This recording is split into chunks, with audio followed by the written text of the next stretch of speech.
Very good microphone. Wow. Okay. Sharon, Paulette, Dr. Williams? Oh, here comes Dr. Williams.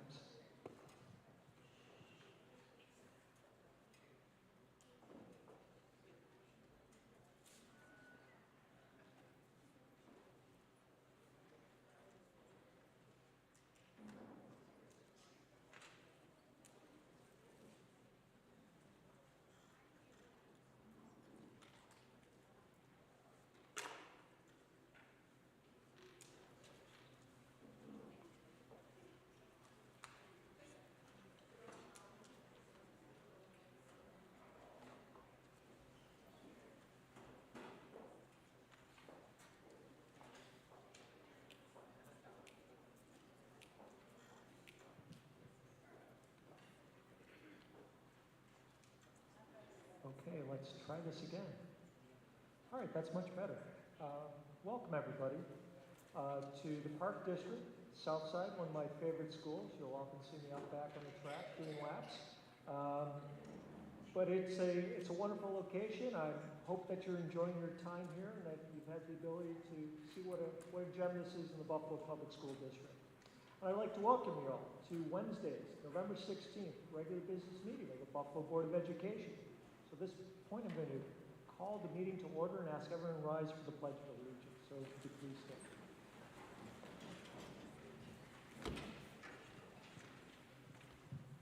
I pledge allegiance to the flag of the United States of America and to the republic for which it stands, one nation, under God, indivisible, with liberty and justice for all. Thank you. Please be seated. At this place, I'd like to thank our host, Principal Bruce, and I'd like to turn the floor over to her while she introduces her students for a reading.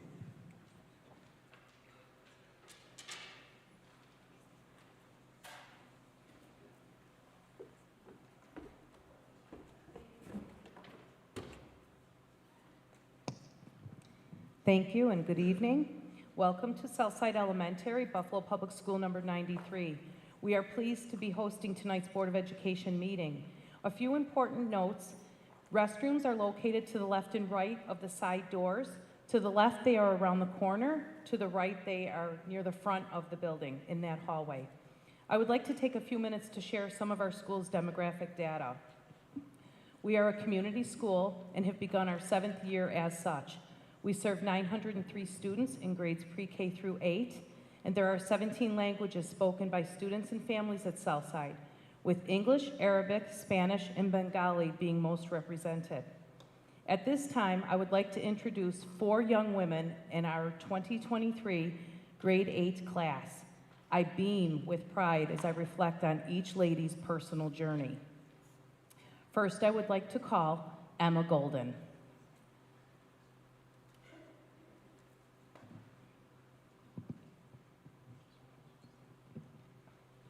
Good evening. I have been here at Southside for 10 years. I consider this school a second home because I have been here so long. The students like me have grown up and come a long way over the years. The resources that have been provided here most likely saved my life. The counselors listen and help me understand my feelings better, and now I make better decisions for myself. The teachers at Southside are firm but supportive. They are funny too. The work is difficult sometimes, but I am never bored. We have helpful students who assist us and understand our personal concerns, and I help others with their schoolwork. I also was elected class president for 8th grade. I am very proud of how much I have matured. Some days were long and tough, but it was worth it to discover what was out in the world. Southside will forever be in my heart as I look to the future of what high school will bring. Thank you.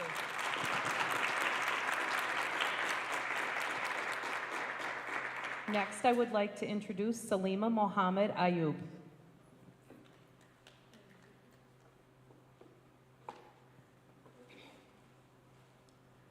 Good evening. My name is Salima Mohammed Ayub, and I am an 8th grade student at Southside Elementary. I have been at this school since 5th grade, so in other words, 3 years.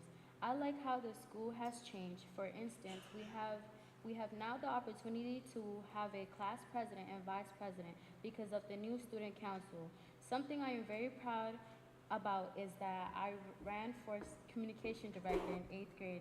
I am so proud of myself and how far I come since last school year. I am a changed person. If it weren't for Mrs. Bruce, Mr. Anderson, and Mr. Dorr, I wouldn't be the person I have become today. They have pushed me to work harder and past that so I could be in this grade and not let distraction get in my way. I have learned how to better communicate with people so that they can understand what I am feeling or going through, and sometimes can help my classmate also. I have learned to be a role model to my peers because it's my goal to move up to high school in June and become successful. Thank you. Thank you, Salima. Next, I'd like to introduce Lillian Kester.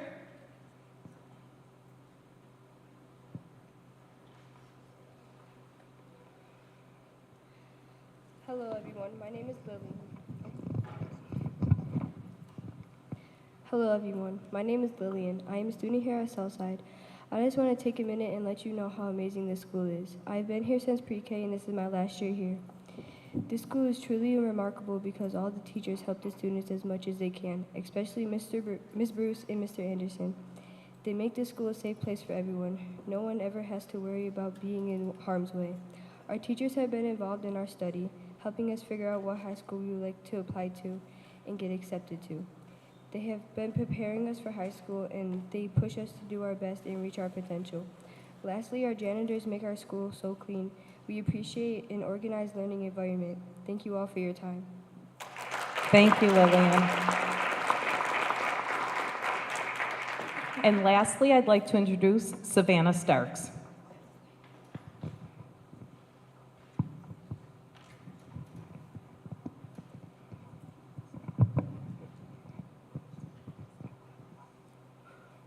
Good evening. My name is Savannah. I have been a student in Southside Elementary since 2017. I've always loved being able to learn new things every time I walk into the building and learning with friends that I've grown up with. Southside is somewhere I can be myself and learn from other people. My goal for this year is to have good grades all year and be happy. I hope I get accepted into the high school of my choice. Thank you. And honestly, when I had approached the student body about presenting or speaking at this board meeting tonight, these young ladies volunteered, and they were completely unprompted despite what all of their speeches have said. They told them they could write about anything, but they wanted to write about school. So I think that that is really reflective of how much being in a school year after year, and many of them have been with us since kindergarten, and I think that really is very impactful. So I would like to say thank you, ladies, for sharing your personal perspectives and your thoughts. We cannot wait to see what greatness you will bring to our world upon high school graduation. At this time, I will turn the space over to the Board of Education. Have a good evening, and thank you for always supporting our students and our families in Buffalo. Thank you so much.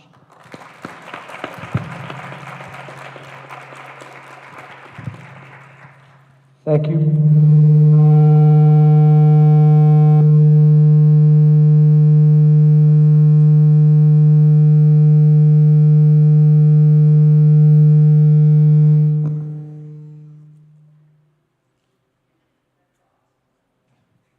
Okay, thank you, Principal Bruce, who I also believe is a proud Buffalo Public School graduate.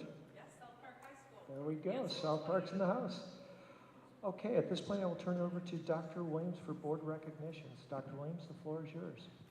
I do not have any recognitions this evening. Okay, what about the superintendent update? I do have an update. I want to also, Principal Bruce, before you leave, and the young ladies, just say how proud I am of these young ladies, how proud I am of Southside. I think you're running a fantastic school. We've got some high school principals in the audience, and I saw them smiling as the young ladies were speaking. I believe they would be pleased to encumber any one of these young ladies or all of these young ladies. You are intelligent, you display grace and courage, and I just want to say thank you for the words that you shared tonight.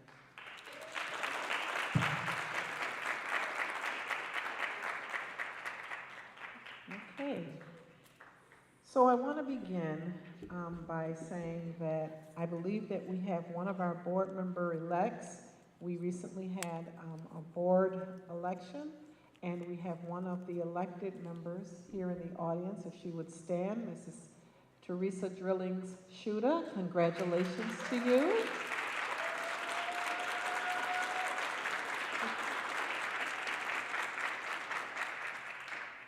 She will be representing the South District, and I believe that Mrs. Cindy McKeechin will be representing our North District, and we certainly want to congratulate her also.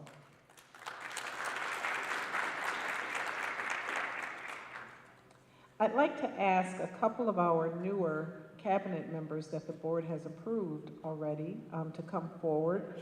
They are all former Buffalo Public School students and graduates. That's exciting to me.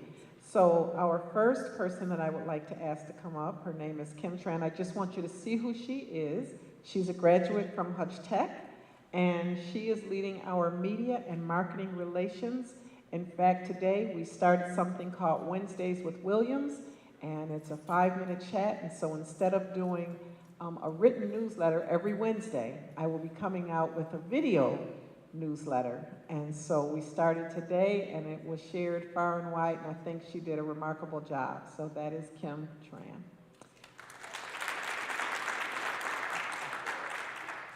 We also have a chief of security. I'm excited about this position also. She is a graduate of Kensington High School. Her name is Barbara Lark. I believe she's in the audience. And she comes to us as a high-ranking former Buffalo Police Department Deputy Commissioner. So we're very excited. She has experience working in the Buffalo Public Schools. Many years ago, she was a DARE officer, so she's familiar with the Buffalo schools, as well as a former Buffalo police officer. So I know that she's going to be bringing some great skills to the Buffalo Public Schools. We're excited about that. Lastly, we have a young lady who graduated from Bennett High School, and she was a member of the Bennett Law Program, and she has now joined our legal counsel. Her name is Deanna Jones. I believe she's here this evening.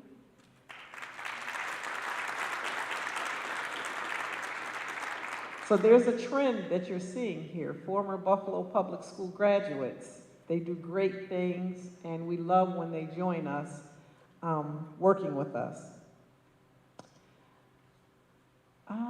So I am working with Board President Petrucci right now to identify some members from the Board of Education who may be interested in serving in a newly developing committee that will be focusing on the capital projects that we're looking at. And so we'll be assessing where our schools are right now and what the needs of our schools are right now, as well as our central office locations. There's a need to look at schools that have been mothballed for quite some time and getting them up and running. Welcome. We will be looking at plans to relocate some of our schools so that the programmatic needs that our schools have, we have a nice diverse grouping of schools in the city, and they all offer diverse offerings, and we want to make sure that the schools that they are located in align to the programs that the schools are offering. So we'll be looking at that. We will be looking at leasing and purchasing options, and so I'm excited about this committee. We're going to be starting our meetings in December. We will be developing short-range and long-range goals. Now, I have some exciting news to share.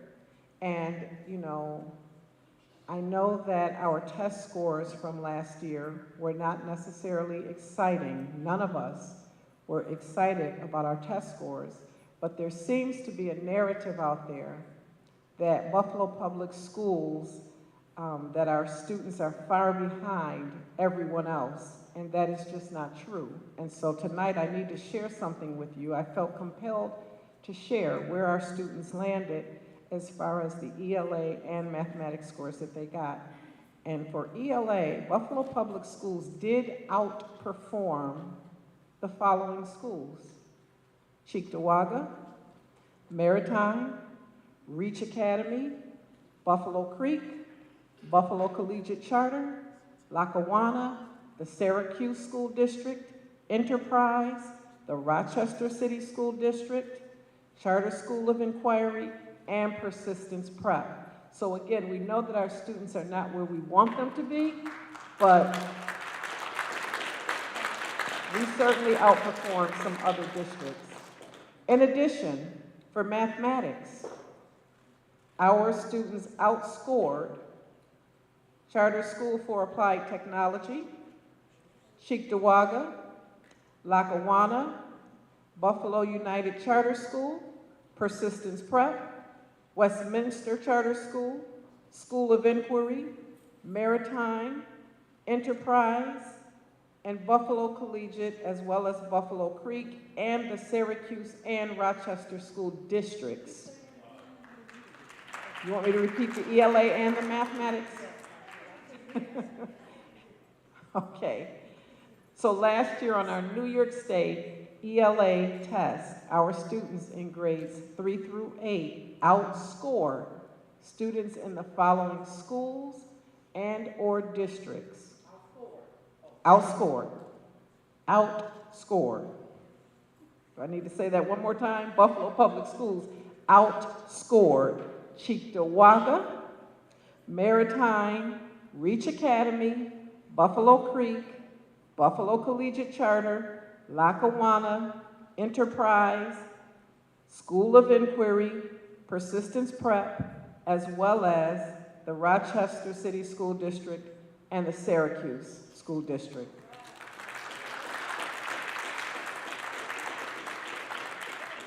For mathematics, our students outscored the Charter School for Applied Technology, Cheektowaga, Lackawanna, Buffalo United Charter School, Persistence Prep, Westminster Charter School, School of Inquiry, Maritime, Enterprise, Buffalo Collegiate, Buffalo Creek, and again, Syracuse and Rochester. That was for mathematics last year. So I just want to stop the narrative that Buffalo Schools is always far behind others. We are not where we need to be. We acknowledge that. But we also are not at the bottom of the barrel. Our teachers work hard, our principals work hard, our parents are supporting what we're doing, and our students are working hard, and we will continue to get better from where we were last year. Keeping with that theme, this was our first year sending Buffalo Public School students to Canisius High School to participate in something that's called Model UN. It's a conference. So other than City Honors has participated in the past, but this year we also sent students from Lafayette, Culinary, Olmsted, Research Lab, Hutch Tech, Leonardo da Vinci, and Middle Early College. The students were on campus at Canisius College for a day-long simulation activity. The other school districts who participated, and I just need to announce them: Alden, Amherst, Eaton, East Aurora, Iroquois, Lackawanna, Lancaster, Lakeshore, Mount St. Mary's, North Tonawanda, Olean, Orchard Park, Palmyra, Star Point, Williamsville, Global Concepts Charter, Sacred Hearts, and St. Joe's. So in the past, only City Honors has participated. This year we had several of our schools participate. We do have some of the principals that are here in the audience today, and I would like to mention them. We have Mr. David Potter, who's here from Middle Early College. Raise your hand, Mr. Potter. So his students participated. We also have Mr. Greg Lodinsky, who is here from Leonardo da Vinci, and his students participated. So our Chief Academic Officer, Ms. Botticelli, shared with me that this was a very competitive process, very competitive. And I am thrilled to say that out of 14 awards, BPS brought home 4. First year. It's about closing opportunity gaps. You give us the chance to get in the game, and the leverage and the support that we need, and our students will absolutely perform. So Hutch Tech won the Outstanding Delegation on the United Kingdom. Louis J. Bennett won for Best Delegation on Croatia. And then City Honors won 2 Outstanding Delegations on Mexico and France. And I want to thank Ms. Botticelli. I want to thank Mr. Mendola on leading our students participating, and I think next year we double it. You know, we have even more schools that participate, and we bring home more awards. So thank you for that. I will also share that I had the opportunity to attend several trainings over the last month. The first one was in Orlando, and it was the Council of Great City Schools, and that was the first time in a couple of years that we've been able to meet in person, and it felt refreshing to know that Buffalo is not the only district really that's focusing on 2 things, because most of the other districts are too. And it's about enhancing security measures in schools, and it's also about addressing the learning loss that many of our students experienced. And so we are not alone in those efforts.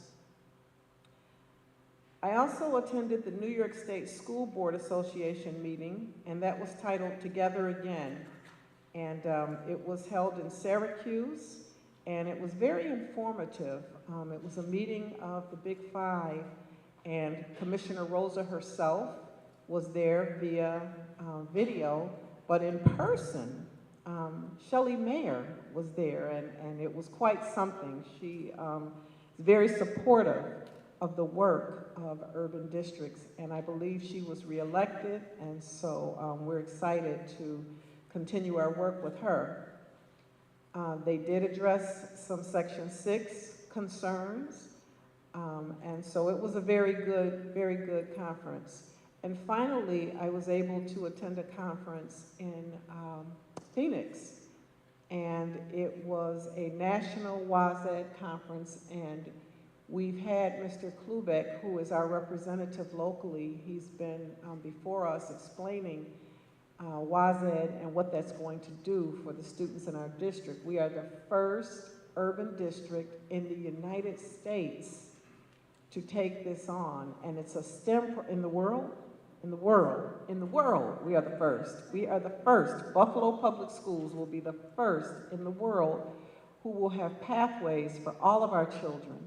All of our children. It's about building equity, and so children from kindergarten all the way through to 12th grade. And so I had the opportunity to be there, and Board Member Cotman was there, and we also had 2 of our staff who you're going to hear from a little later. Assistant Superintendent Kelly Baldo was there, and Supervisor Max Grundy from our Career and Technical Education Department was there. And it was very impactful and interesting to hear how other districts, especially in New York State, have been able to implement WASED. Smaller districts like Salamanca, Lockport, Lackawanna, North Tonawanda, but how they feel that the excitement and the meaningfulness of the curriculum that's being implemented with the students, the relevancy, the students love it. They, you know, I didn't do it, but we had a chance to fly drones. You know, Ms. Baldo told me a scary story about when she tried, so I didn't try to do it.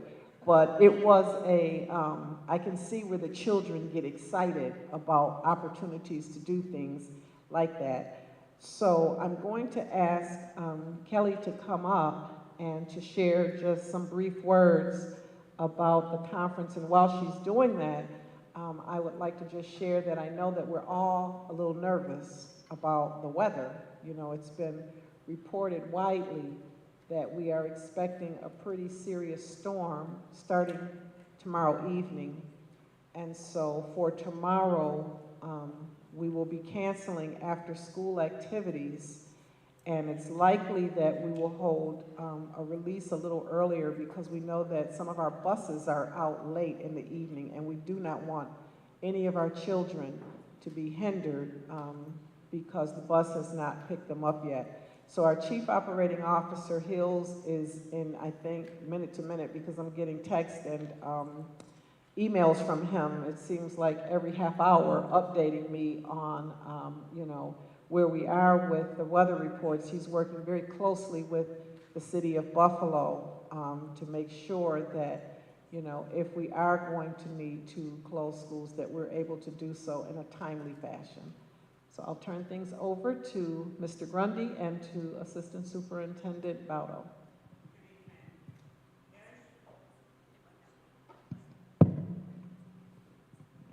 Good evening. As you were walking in, there were presentation packets in the back. As Dr. Williams announced, we are partnering with WAZED, which is a STEM program, a STEM initiative. Buffalo was presented at the conference as being the first large urban WAZ pathway district in the world, which in order to become a WAZ pathway district, the WAZED kits have 4 different grade levels of STEM programming. Their level 1 kit covers students from grades kindergarten through 2nd grade. Their level 2 kits cover students from grades 3rd through 5th.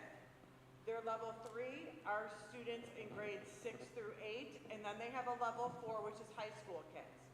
They do have many different topics. At this time, the Buffalo Public Schools district-wide has purchased the robotics kits and the engineering design kits, which are actually 3D printing kits. They start with some basic engineering skills in the early elementary, and they lead up to advancements with 3D printing through the level 2, 3, and 4 kits.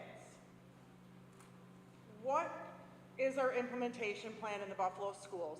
So as we look at the fact that we're implementing level 1, 2, 3, and 4, we know we can't do this all at one time. The kits are arriving right now. We need to train teachers. So as we look at level 1 and 2, which will be our youngest students, it'll be our students from kindergarten through grade 5. The kits are currently arriving. We have to start distributing it. We are looking at training teachers. WAZED will come to Buffalo and will be personally training our teachers and supplying them with additional supports throughout the year.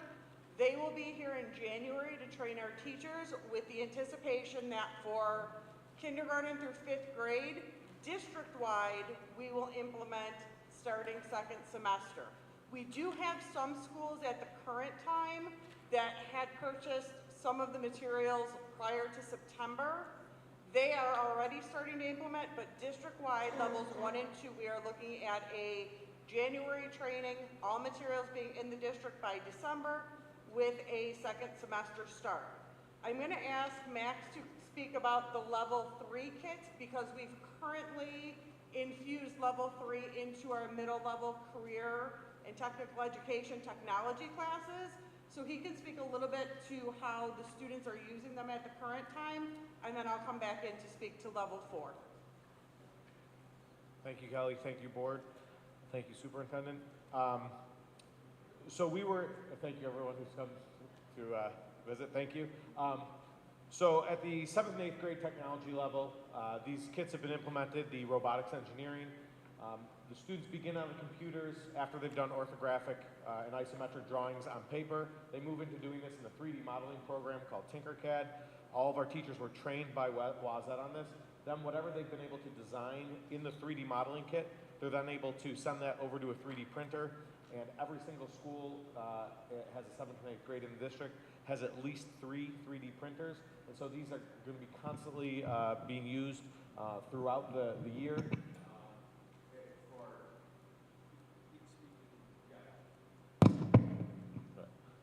So it is not just that there's one unit where they're being used throughout the year. Anytime that there's a design element, a student comes up with a solution to a problem, the teachers have the ability to print out those solutions each time. So really positive response from the teachers that have been trained in this by WAZED, and the students have really enjoyed getting to use the 3D printer so far.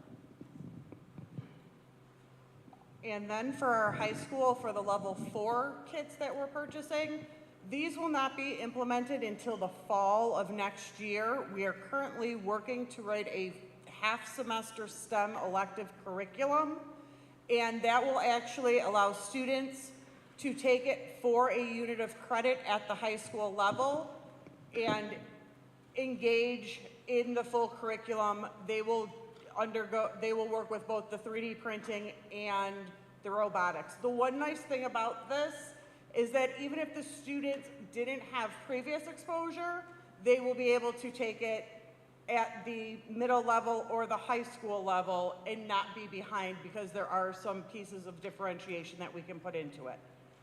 The next slide that you may, if you picked up the packet that you had seen, was the WASED Conference Pathways Conference that we were at. This gave us the opportunity not only to be presented with the certificate announcing us as a WAS Pathway District, it gave us an opportunity to network and learn. There were breakout sessions that we attended from districts from the state of Florida, West 40 from Chicago, our neighbors to the North Lockport were there presenting, Salamanca was presenting. It gave us other time to network. We had the opportunity to learn, how did they implement the training? How did they roll it out for their teachers? What does the program look like in their district? As an example, in speaking to some of the other districts, we found out that they gave a dedicated space in the school for a STEM room or a STEM lab where they're keeping all the materials at the elementary level. There are some districts that looked at hiring a STEM dedicated teacher at the elementary level to support the infusion. We spoke to some districts about funding. Because there are consumables in there, what grant opportunities are out there to help support the purchase of the remainder of the consumables? We talked to some, actually I take that back, not that I talked to, I sat through a session from West 40, from Chicago, and they actually gave student statements. What did the students say at the end of it? And some of those were very inspirational. To have a first grader come on and really speak to the learning that they had.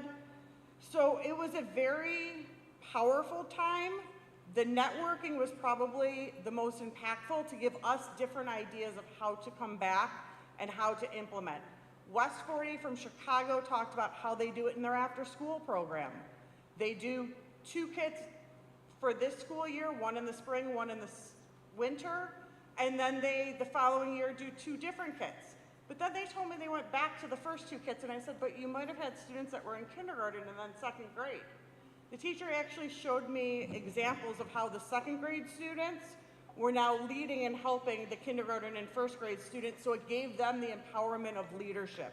So these were some great ideas that we found out, and we were able to speak to other districts, and it opened the door for greater opportunities for communication. I'm actually having a virtual meeting with another district next week to answer some additional questions.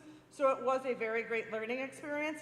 The last slide you would have seen would have actually been an example. They did a drone picture, so I was just going to end the presentation with the drone going up, and you would see both Superintendent Dr. Williams and Mrs. Kottman in the front waving, as we were able to get Steve Wozniak, who is the founder, to actually yell, "Go Bills" and "Go Buffalo" in the conference. With that being said, thank you very much and have a great night. Thank you both so much. So I will conclude by again just reiterating for all listening and all who are present that after-school activities for tomorrow will be canceled, and that we will be releasing buses so that they are picking up children 30 minutes early for dismissal. This information will go out this evening. High schools, however, would dismiss at normal times. This is for our elementary and middle school children who ride yellow school buses. With that, I'll turn things back over to you, President Petrucci. Thank you, Dr. Williams. So before we get over to the speakers, I'm going to take a point of executive privilege because tonight's going to be my last board meeting as both park representative and board president. So I'm just going to read a short speech just to kind of reflect upon my time, because I've been here for a very long time. Tonight's going to be my last board meeting. And I want to take a moment to thank everyone, particularly the people who elected me in the Park District, and to my fellow board members for the opportunity to serve as their representative to the board and to serve as your president, respectively. It's been a great experience. You know, at times it has been the most incredibly rewarding thing I've ever done, and at times it's also been one of the most frustrating things I've ever done, and I joke that sometimes they both occur on the same day, which is not unusual. It's after all, a large district. You know, at this point, people are asking, you know, they want to know what you accomplished. Like, what did you do to change the district, to point it in a positive direction? And I always remind them that nothing gets done on the board without 5 votes. You know, while I can propose a resolution and I can champion a new program, and myself and we all have, the power in the board rests in the majority. And when we all agree and move things forward, that's when things get done. Now, BPS can offer an education that is second to none, an education that only a large urban district can offer with all of its opportunities and access to all kinds of different programs and abilities and things that are out there. But I also recognize that we do have challenges. You know, that's the reality of our district. You know, we keep working on the Sunshine Committee met today, but we do need to improve our transportation, particularly for our middle school students. We need to better align our programs with our buildings and space, which is one of the topics that's on the agenda for tonight. We need to increase the number of our students who demonstrate mastery in English and math. And, you know, Dr. Williams referenced the test scores, but that speaks to that as well. But with all that, I'm still a major supporter and proud alum of the VPS. So allow me to underscore some of the accomplishments that have occurred during my tenure on the board, and recognizing that these aren't me individually, these are me with my fellow board members, these are me with staff and principals and students and everyone working towards these goals. So when I first started, the joke was the graduating in Buffalo Public Schools was a coin toss because we were at 49%. Now we're at 79%. There's been that slow, gradual increase in our graduation rate. And while it's oftentimes not the best barometer of our success, it's one that the public generally uses. We established both the Say Yes and the Promised Neighborhood, and I believe Say Yes has been very instrumental in the aforementioned increase in the graduation rate. And for me, that was personal because I really worked hard on that one and ate a lot of rubber chickens, and, you know, we had to do a lot of lobbying, and my signatures were on those too, so I was very, very happy. We've worked to increase the number of AP and IB offerings. We've done school-based budgeting, which sometimes I know there was a time when that didn't happen, but we also do the budgeting through the lens of equity and inclusion, which is very important to all the community and stakeholders in our district. There's been an increase in the use of data to make decisions, not just, you know, an anecdote that somebody heard, but actually data that we can show, that we can run reports, that we can demonstrate to everyone out there that this is the reason, the basis for our decision. There's been an increase in transparency. We've gotten devices into students' hands, and we've greatly reduced the digital divide. Because at one point it was terrible. I remember we used to write letters to, or at one time we wrote a letter to the county executive because he was going to limit library hours, and at the time that was the point of or the location where the majority of our students had internet access. So it was going to have a direct impact on so many of our students. We've had an increase in the number of parents groups that are on the parent council that are representing various groups within the district. We've implemented life-changing programs like My Brother's Keepers and others. And we've settled 10 of our 11 union contracts, and I'm sure Mr. Rumor, who's in the audience, is going to comment on the one that's still outstanding, but we'll give him his opportunity. But I just want to remind people that oftentimes, I know we see the negative press, but the district has won a series of awards while I've been here as well. For accounting, historic preservation, academic achievement, and the 2 most recent ones that I know we are all very proud of, the Pulitzer and the Time Teacher of the Year recognition awarded to Dr. Morell and her staff in the CLRI office, which have all focused a positive light on the district at a national level. I'm proud of the various revolutions that yes? We've lost some speaker here. You can't hear me? Ah. Okay. Do you want me to? How's that? I'll try to be a little less loud. The one thing I am proud of, though, is the resolutions that I was able to sponsor over the years. You know, for a living wage, to help address the transportation issue that I worked with former President Kottman, to give our Jesse Ketchman Award winners the choice of their high schools, still with limits, but it's a good step. Lifting the moratorium on travel outside the U.S., and there's more, but those individual things that impacted our students' lives in a positive um, in a positive way. And lately, I'm grateful for the opportunity to have served twice as the board president, to have been Paulette for a while and been the chair of finance and operations for far too long, to serve on the executive committee of the Council of Great City Schools as both the chairperson and treasurer for the Conference of Big Five School Districts, the board representative to the Joint Schools Construction, where I chair the Inclusion Committee, the delegate to the Riverside County Association of School Boards, and to represent the district and to formulate policies at both kind of a local and a national level that impact not our students but other students, and I hope in a positive way as well. And with that, I will close. I wish my fellow board members and all of our staff and BPS family members and the district writ large well as I move on to the next chapter of my life. So thank you all, and let's get on with the meeting.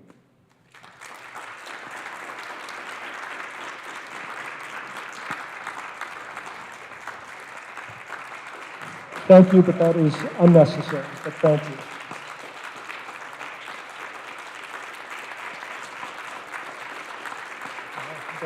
I'm going to get a little misty here, but thank you. Thank you all very much. I appreciate it.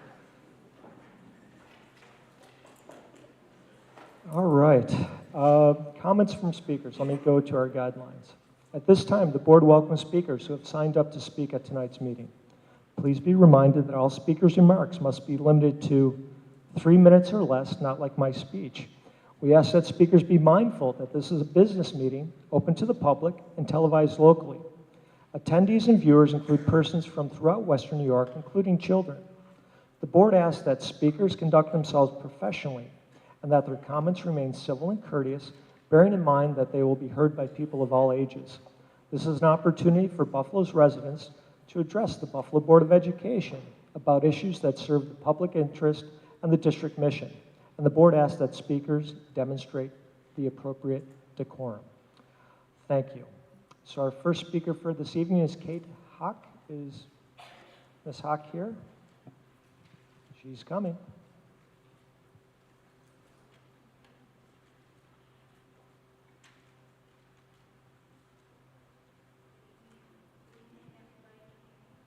No. And I believe you sent us out an email earlier with some material as well? Now? Yes? Yeah. Working? Okay. Yes, I sent everybody an email, and we actually have the first 3 spots, and I just wanted to quickly explain that I am the first speaker, but we are reading a single letter, the first 3 speakers, and we are coming from the Buffalo Parent-Teacher Organization's Curriculum Committee. So I just wanted to preface our letter with a little information about who we are. We are parents, teachers, and concerned community members who come together once a month, and we've been doing so since April to talk about curriculum in Buffalo Public Schools primarily, and to support Dr. Fatima Morrell's culturally and linguistically responsive initiatives and the curriculum that is being infused in Buffalo that is so wonderful and so reflective of all of our students. So with that, I'm Dr. Kate Hock, and I'm going to read the first part of the letter. So I don't know if you guys are timing. I don't see your big clock anymore, but yes. Yeah, you'll hear it. Okay, great. And then when I get buzzed, then my colleague is going to step in and finish for us. Teaching has never been an easy profession. Educating our youth in the Buffalo Public Schools brings all segments of our community together for a common purpose. Each day, our teachers welcome classrooms full of students, some of whom are ready and willing to learn, some of whom are struggling with content or personal issues, and some who face extraordinary challenges that make it almost impossible for them to connect with others in a learning space. Yet each day, our teachers work with these diverse groups of learners, trying to meet each person's needs while moving the class forward as a whole. It is not an easy job, and I can say that I'm a retired teacher. The challenging work of teaching became even more difficult in March of 2020 as we encountered unprecedented conditions brought on by our nation's response to the COVID-19 pandemic. Since then, teachers, learners, and families in our district have weathered remote and hybrid learning models, illness, absenteeism, transportation problems, a national racial reckoning and polarization, and most recently, a white supremacist attack on our neighbors at the Tops Market on Jefferson. In the face of all this change, trauma, and divisiveness, we struggle to protect, educate, and encourage our children. Yet, even without a negotiated contract, our teachers continue to show up every day to help our children and families in the city of Buffalo.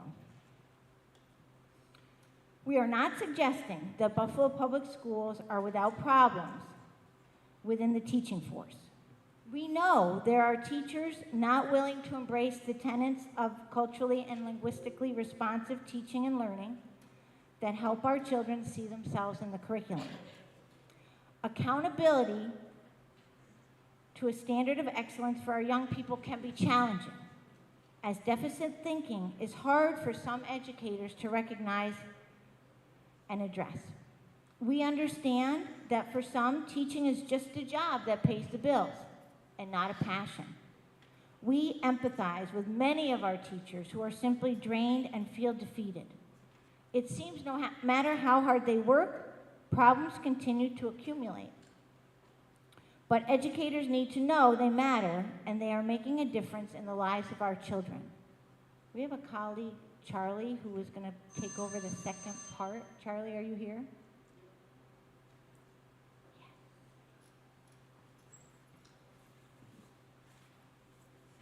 Our next speaker is Charlie McClure, a parent-teacher engaging liaison supporting our teachers. Mr. McClure?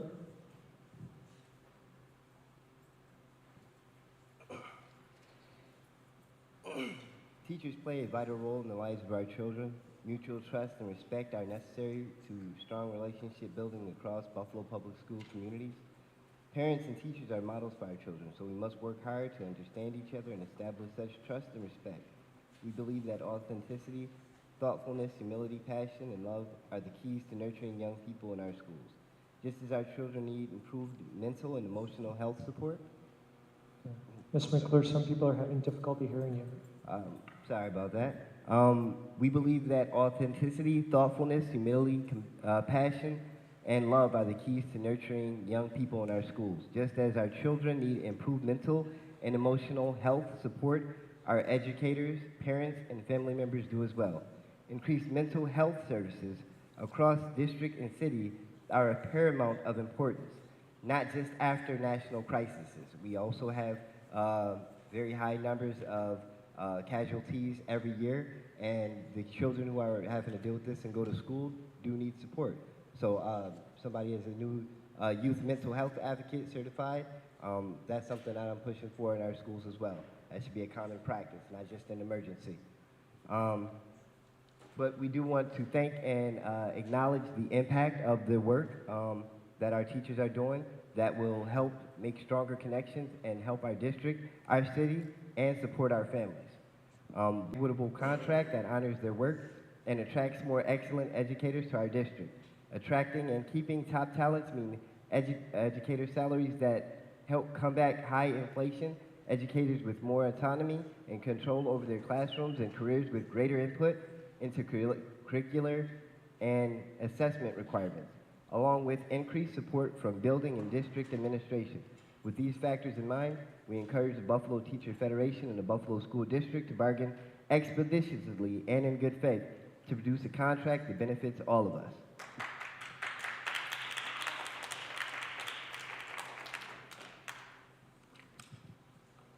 Are you finished, Mr. McClure? For me personally, again, my biggest thing is the city and everyone here acknowledge the need for mental health because we all felt the tragedy at Tops. And if we know that there are hundreds of those tragedies, microcosms going on across the city, why do we only wait till an emergency situation to get everybody the help they need? With all of the students in schools, 600 to 1,000 kids in a school, we're gonna need more than 2 to 3 counselors. Crises happen, life happens. I mean, if even 5 kids in that school have a mental breakdown or are afraid of situations, they need people they can go to and talk to. So I'm just advocating that if we know across the board, nationwide, mental health advocacy is a huge factor in a lot of the atrocities that are going on. Let's make that something that we don't just decide by the numbers, that we listen to each of those 4 little girls who came up here and said, if someone hadn't helped me with the way I feel, I wouldn't have been able to do the work. If you don't care about me as a human being, I can't go out here and be a computer for you. Let's treat them like humans, and let's care about how they feel and give them somebody to talk to and address the issues before they become another school issue. Thank you, Mr. McCall. Daphne McNabb, BPTO and a teacher, regarding CLRI being infused into the Directiveless curriculum. Absolutely. As a former coordinator of CLRI and a curriculum planner for CLRI, it is very important that these tenets and these lessons are infused into our classroom learning. It is important that all of us are being able to learn and have courageous conversations about and around this curriculum. So we must do the work internally, externally, and take self-introspection before we get into the classroom to be able to teach these lessons to these Black and brown children.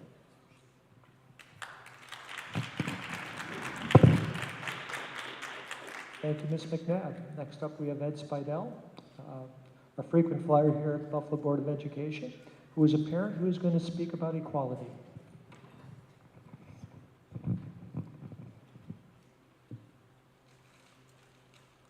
First, I'd like to congratulate Lou in your retirement and enjoy and thank you for your service to the children of Buffalo. I'd like to give a shout out to Jennifer Rich with almost 60 Pels. We're like 5 Pels short of having a Pel in every building. So I thought that was important to talk about that.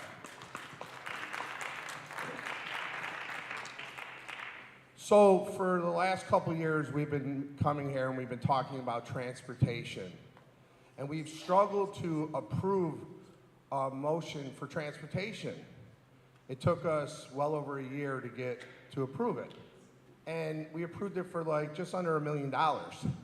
But it took us basically 3 meetings to approve $26 million for a building, and there was no argument about it. There was no, we haven't done all the work we need to do. I'm not against the Vinci going to Buff State. I think it's a problem that we didn't research and do everything we should have done. We didn't look at every option possible, and we didn't include the whole public. $26 million is taxpayer dollars. I know it's $3 million of our money, but $26 million, that's part of my money. We should all have had public forums on what we thought should happen with Da Vinci. I know Greg's here and his students are here and a parent, and they're gonna speak why it's important. I do think it's important for what they want, but the process, it seems rushed. It seems like we gotta do this right now or else. And that's what I have a problem with. We need to be better prepared and be ahead of the curve instead of behind the curve.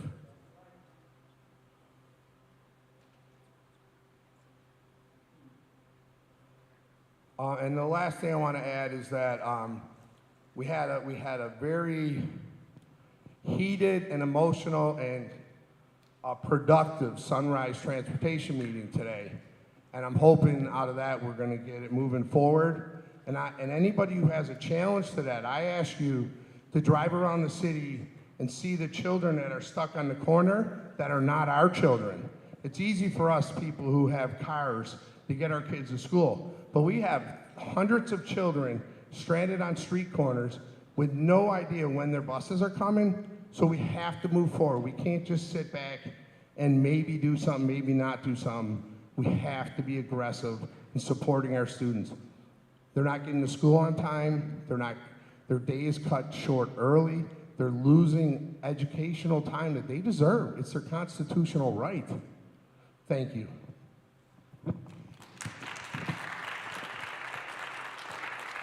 Thank you, President Spidell.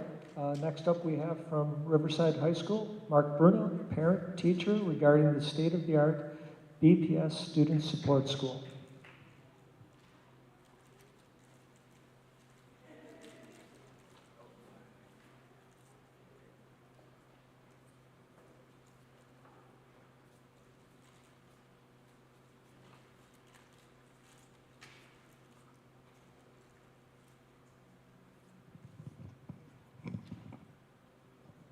Good evening, everybody. My name is Mark Bruno. I'm a teacher at Riverside High School and the proud parent of a Buffalo Public School kindergarten student. He's 5 now, and he's been going to school in Buffalo for 2 years. First of all, to the board members who are reelected, a huge congratulations to you, and we look forward to working with you, especially in our schools. And to the board members who are leaving, Mr. Petrucci, you and I have known each other a very long time, and there were many times where you met personally with the teachers at my school and took time away from your family to meet with us, and you will be missed. You're a true gentleman. I traded in my car today and did pretty good, so we're happy to have Ms. Shuda coming in, but we will miss you dearly, and my best wishes to you and your family. To Hope J, I live in your district. My father was a criminal defense attorney for 30 years and also a confidential law clerk in family court, which I know is a passion of yours. And there's 2 people that he spoke of that I can remember when I was a little kid, Harold Boreanaz and your father, David J. I heard stories about those, both wonderful attorneys, my whole childhood. Obviously Robert Boreanaz is the attorney for the principals union, and you have been on the board, so just, you're both wonderful people, and I will say this, you will be very much missed as well. Okay, my best wishes to you and your family as well. Quickly, this is an issue that's kind of important to me. I hear a lot that suspensions don't work, and I agree with that. But also sometimes there are students who are, disrupting the learning environment or making the learning environment potentially unsafe. And I've been talking about, I don't want to even call it an alternative school anymore, because I think there's like a negative connotation to that. But a state-of-the-art BPS student support school, where students who are having trouble in schools, and this happens a lot in many schools, and schools like mine at Riverside, that instead of suspending them, that they could go to another location and get the help that they actually need. I've said this many times. They would go to math and then maybe trauma-informed care class. They would go to social studies and maybe an anger management class if that's an issue that they're working on. The pandemic exacerbated so many issues that were already there in Buffalo, and we don't have enough staff in the schools, but maybe we could get enough staff for one school to get these students the help they need instead of suspending them, because that really doesn't make sense to me and many people in the public and many people who speak at these board meetings. So, I'm a firm believer in the squeaky wheel gets the grease, and I will continue to keep coming here and talking about this issue. But again, congratulations to the board members who were reelected, and to those of you who are leaving, best wishes to you both. Thank you for your time. Thank you, Mr. Bruno. Next up, we have Sam Radford. Is Mr. Radford in the audience? No? Okay. Mr. Fields, Kamal Fields? No? Okay. Our next speaker on the list this evening is Jennifer McKendry, parent, regarding moving of Da Vinci.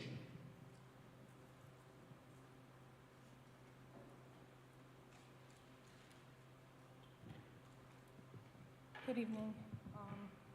I am a parent of a 9th grader at Da Vinci. I am Buffalo. Just to start, I am a Buffalo Public School graduate. I also graduated from Buffalo State. So I would very much so appreciate the movement of her going there, and that's part of the reason why she did want to go to Da Vinci. But a couple things are concerning to me.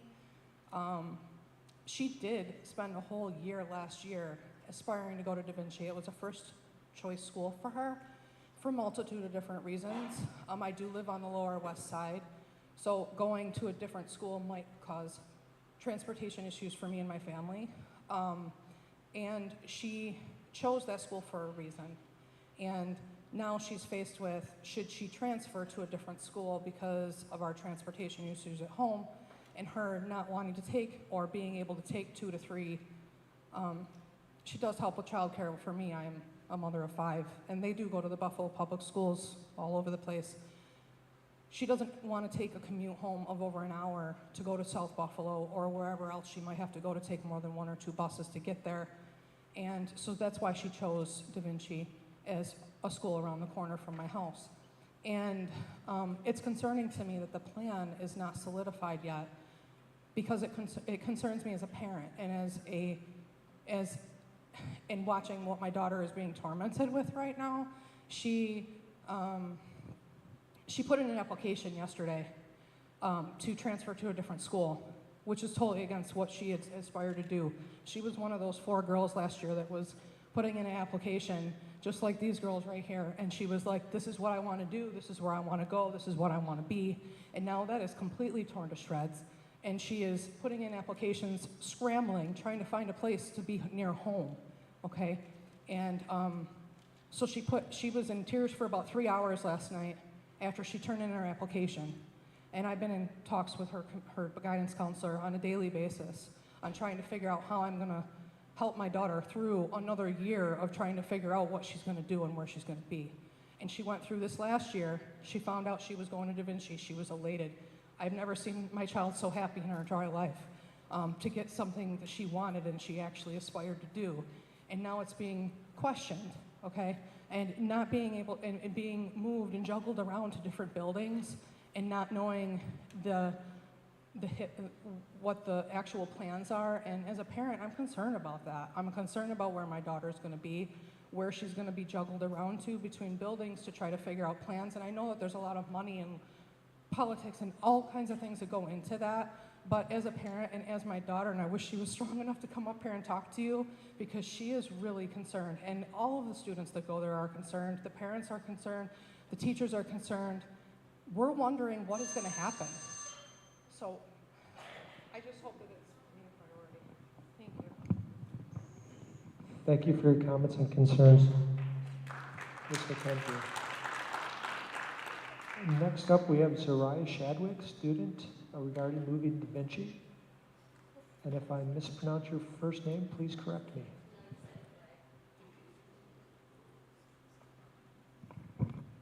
First, I would like to say good afternoon to everyone, and thank you, school board, for this opportunity to be able to speak. I would first like to say that I am a member of student council at Da Vinci this year, and that I am also part of Inner High as the secretary. So I've been an advocate for Da Vinci for 3 years. I would like to start off by saying I chose Da Vinci 3 years ago because it was the only school located on a college campus and had a small learning environment, which was better suited for my taste. I was ecstatic at the opportunity to have a partial college experience and take college courses to earn credits that would count towards my college years later on down the road. Da Vinci prides itself on kindness, courtesy, dignity, and respect. Those are our core values that not only tell you who we are, but what we stand for as a community. Da Vinci has organized numerous marches, whether it be for community awareness or lending a helping hand to passers-by, college students, or anyone in need. For instance, I remember my freshman year, the UVille was looking to have a new classroom established in Madonna Hall, which is known as Da Vinci. They were unable to attain it alone, and with the help of our principal, Mr. Gregory Ladinsky, and the advocacy of students at Da Vinci, we were able to have the classroom established, which was later named the Fishbowl due to its large windows and seats that roll on wheels. To have the opportunity of our school move to Buffalo State would offer us a new level of education. We could finally be able to have our own space to hold pep rallies, have more sports teams, the opportunity to have a music class, which Da Vinci has not had in over 4 years, the opportunity to be able to take new college courses that offer us many things. I would also like to say that this could be a good benefit to Buff State as well, as Buff State was started as a teaching school. Buff State could partner with Da Vinci and have its students learn on-hand teaching that would allow them to come out of college with teaching experience already, which is hard for most teachers to find and get into as they're just beginning work. I would also like to say that it would be a good opportunity for Buffalo State to partner with Da Vinci due to its many mentoring programs that it has. This would be good for on-hand learning, and also because our school is mostly made up of a population of people of color, it would be good for those students to connect with people of their own race or ethnicity, or get to learn from other students as well to feel comfortable. I would like to say that this school board in our schools raise the children of tomorrow. So I encourage you all to think about what children you want to put out into the world of tomorrow. Thank you.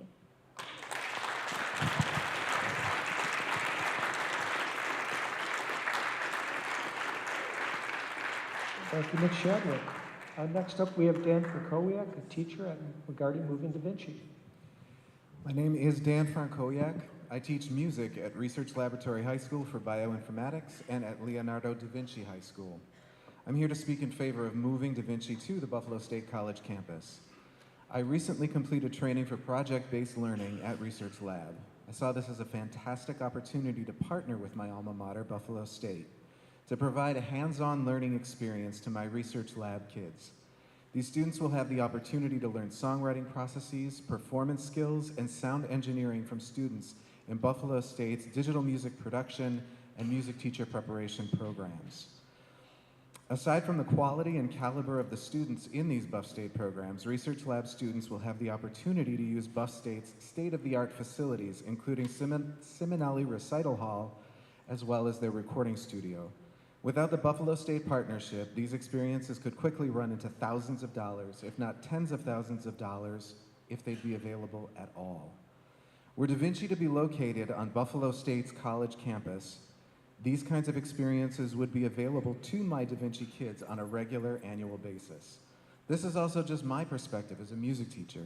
Science students could take advantage of Buffalo State's multi-million-dollar Whitworth-Ferguson Planetarium. The planetarium is just one part of Buff State's new $110 million science and mathematics complex. There are now state-of-the-art facilities for the science disciplines studied in Da Vinci's classes. ELA students could attend student productions of dramatic works being studied in class. Art students would be able to use the facilities at the Birchfield Penny Center. Irrespective of the subject matter, Buffalo State College's School of Education has a 140-year history of preparing outstanding educators. A Buffalo public school located on Buffalo State's campus would provide community outreach by offering the chance to build a rapport between developing educator and Buffalo public school students. Building that connection could also encourage Buffalo State graduates to work in the Buffalo public schools, providing a pool of young, energetic, and talented educators. When Dr. Williams hosted a conversation and coffee in March of this year, she expressed her intention to expand educational opportunities for students and to work collaboratively with the community.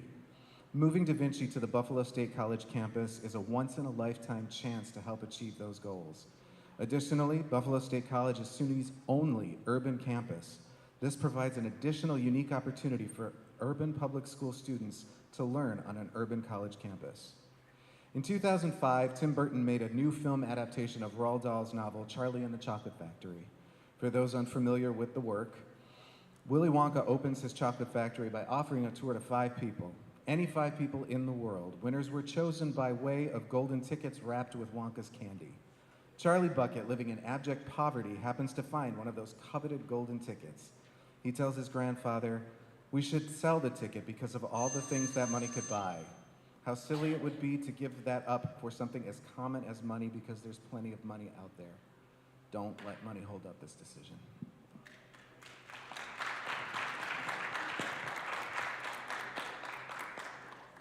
Thank you very much for your comments.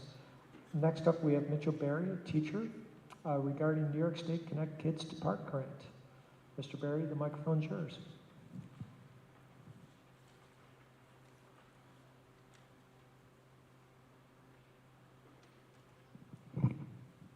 Good evening, members of the board and Dr. Williams. My name is Mitch Berry. I'm a special education teacher at School 45. I want to start by saying I'm grateful for each day I get the opportunity to teach such wonderful students, work with a great staff, and have the support of a fantastic administration. I'm here today to discuss the New York State Connect Kids to Parks grant program as it pertains to our district. I recently had the opportunity to utilize this grant program to take the entirety of our alternate assessment program students on a trip to Niagara Falls to tour Cave of the Winds and ride on Maid of the Mist. The trip was wonderful. It was exciting and educational for our students. One student told me upon returning to school that it was the most fun he's ever had on a school day, and as a teacher, that's what it's all about. I've had several teachers come up to ask if I can help them set up their own trips, but I have to tell them no, because we used all the funds. As the program is currently set up within the district, each school has an allotment of $2,000. Once that money is used, there is no more opportunity to access this grant from the state, which at this moment has no monetary cap. I was told we may be able to take another trip in the spring if other schools don't use their money. Our trip exceeded the $2,000 limit, but we were able to work around this as I started the process before the new guidelines were published in October. $2,000 is a limited amount of money if somebody wanted to take a whole grade level. My trip consisted of 29 students and 11 adults. The cost was $2,600. This program allows for the use of coach buses, which are the only viable option with such limited availability of yellow school buses at this point. The grant allows for reimbursement of $80 per regular education student and $160 per special education student. My suggestion is that going forward, the district create one large fund that schools can pull from after their applications for trips have been approved. Once receipts are submitted to New York State, they take 4 weeks to reimburse the district. This fund would be able to be sustained by each reimbursement and would alleviate the problem of allowing only one trip per school at a cap of $2,000. The intention of this program is to allow as many kids as possible to experience the wonderful resources we have around us. However, the way it's currently set up, we're not able to access enough funds to truly fulfill the purpose of this grant. In conclusion, we have this wonderful opportunity offered through New York State Connect Kids Grant Program. But in our current setup, we're unable to access it to its fullest potential and the way it's designed to be used. I encourage the district to rectify this moving forward. I hope you consider my suggestion, and thank you for your time. And please excuse the fact that I have to leave. I have a little boy that needs to see Dad before he goes to bed. I have to leave before your response, but thank you. Thank you, Mr. Berry.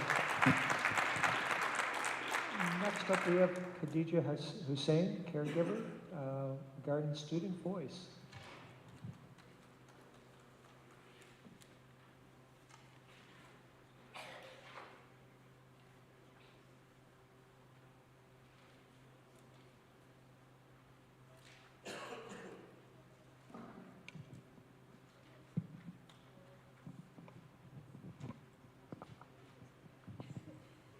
Good evening. My name is Khadija Hussein. I am a caregiver. My younger brother goes to Hashtag.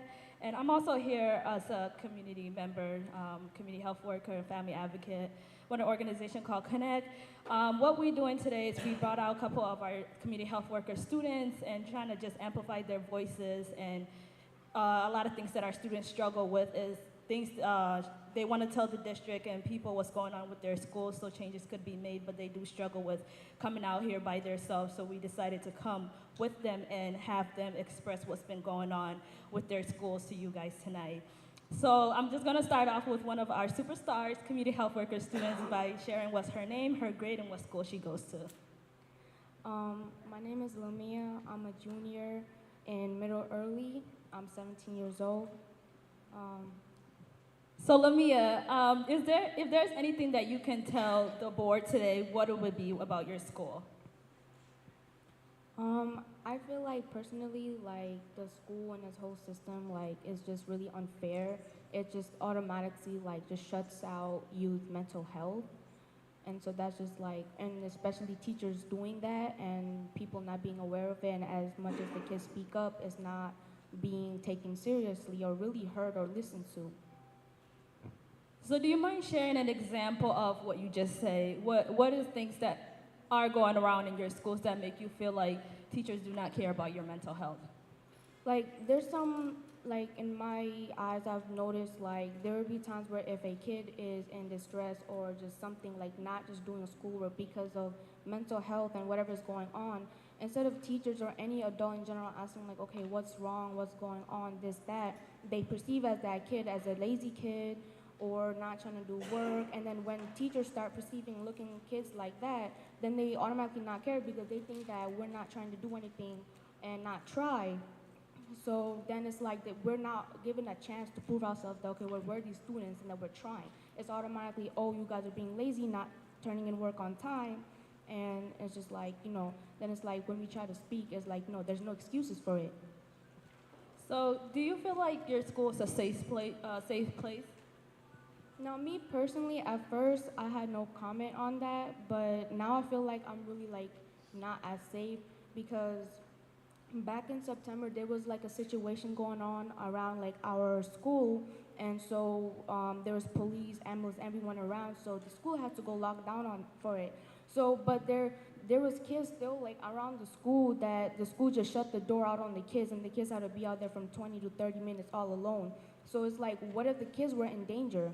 Like the security guards, none of them checked and see like, okay, which kids are out. Let's at least bring them inside for safety. It was just shut down and shut out. So yeah, and then some of the kids were just leaving too, and now they got blamed for that. Like, oh, why did they leave this, that? Like, okay, it was a unsafe area either way. So what do you expect? And then so kids also got in trouble for that. Some got parent called, even got suspended for it. So that I heard of from some of the students for, you know, just wanted to put that out there. All right, thank you, Lamia. Thank you, Ms. Hussein. Thank you for bringing those concerns to our attention. Next up, we have Solar Ingram, a concerned citizen parent, regarding youth voice to be formulated and supported.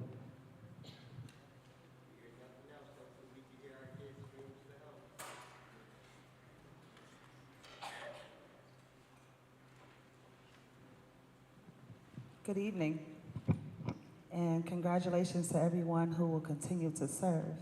I usually don't make notes, but I'm going to make this note because I am a Da Vinci graduate, and this is what we turn out to look like. So please, make sure you're listening to what they say, because when I was at Da Vinci, it was a big difference. Next, no child left behind, and 8th grade is not enough is what this district has stood on for many, many, many so-called years. But unfortunately, times has changed. Situations have changed, traumas have hit, and you've heard a lot of adult voices. But if we don't bridge this gap, we will not be able to make the correct changes to move forward. So what I'm going to ask is that this young lady that I'm standing with, a community health worker herself, who's advocating at her age for her peers, not only introduce herself, but please let the district know why it's important to hear you. My name's Surya. I go to Performing Arts. I'm in 10th grade. I think it's really important for us kids to have a voice and be taken seriously because we are constantly misunderstood in a lot of ways, whether it's our response to things or why we aren't showing up to school. And I think that's a big issue because this has a negative effect on everyone. You're not listening to the people who are the reason you go to work every day and who are struggling the most. Suspending kids and not even taking the time to understand why a kid is acting the way they do isn't right. Buffalo Public Schools having the highest suspension rate in the state should already say enough. And Black students and young people of color making up the highest share says lots too. We need more support and help. And just being listened to and heard will do lots. Thank you. We thank you once again, and we do ask that this district, before you clap, I want to make this very clear. Alternative schools is the same thing that got a student stabbed at the beginning of this year. That is not a quick solution to fix their mental health and their needs. We threw schools together in a cohort and said it was okay. And now we want to shift them around. But if 8th grade is not enough, and no student should be left outside or alone, we ask that these voices are not just heard, listened to, understood, but please move and listen to what they need and act on it. Thank you.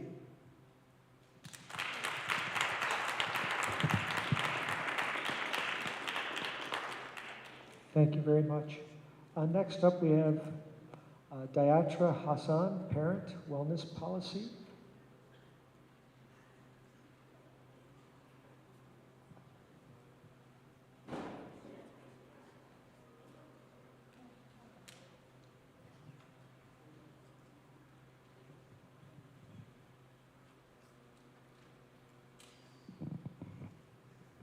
Greetings, good evening.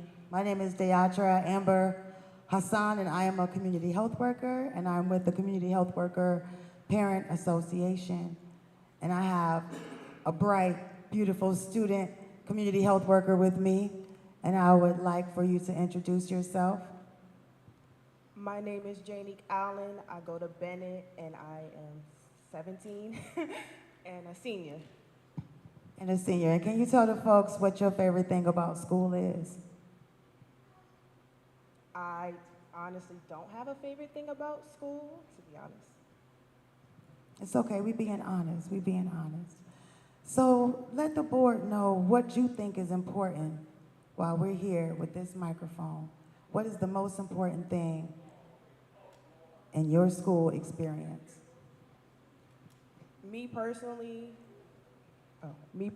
the most important thing for me is transitioning times. I feel like children don't have enough time to transition between classes because me personally, I have most of my classes from the 4th floor to the 1st floor, and if you're not by your class within a certain amount of time, you get detention or you get in school suspension and stuff like that.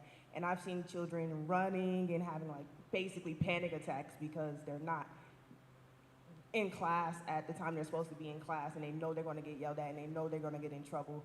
So I'm not asking y'all to add like an hour or 2 hours to transition in time. No, I'm asking for a couple more minutes added because for children like me, that's not good enough for us when we're getting yelled at and screamed at for not coming to class on time when it's honestly, I'm coming from the 4th floor down to the 1st floor. So for me, that's a bigger issue. One more question. How has your school helped you feel safe? Honestly, an incident just happened in my school where it was like some kid was running around, wasn't in a class. Oh, my bad. There was an incident that just happened in my school where there was a kid running around, just acting a fool, and a teacher tried to stop him, and it was just like a whole big hustle and bustle. And I was kind of feeling some type of way because I was like, the security's not there, the security's taking too long, nobody's calling up for security, and this child could have something on him, you don't know what's going on, so we're all just standing there looking like deer caught in headlights. So me personally, my school really, I don't feel like my school's doing enough to make me feel safe. Do you have any suggestions on what your school could do to make you feel safe? Get better walkie-talkies. Have more of a direct line of communication between the security guards and the teachers and the principals and assistant principals, as well as, establish more of a relationship between security guards and students. Build relationships, Ashe. Thank you. Thank you. Thank you very much.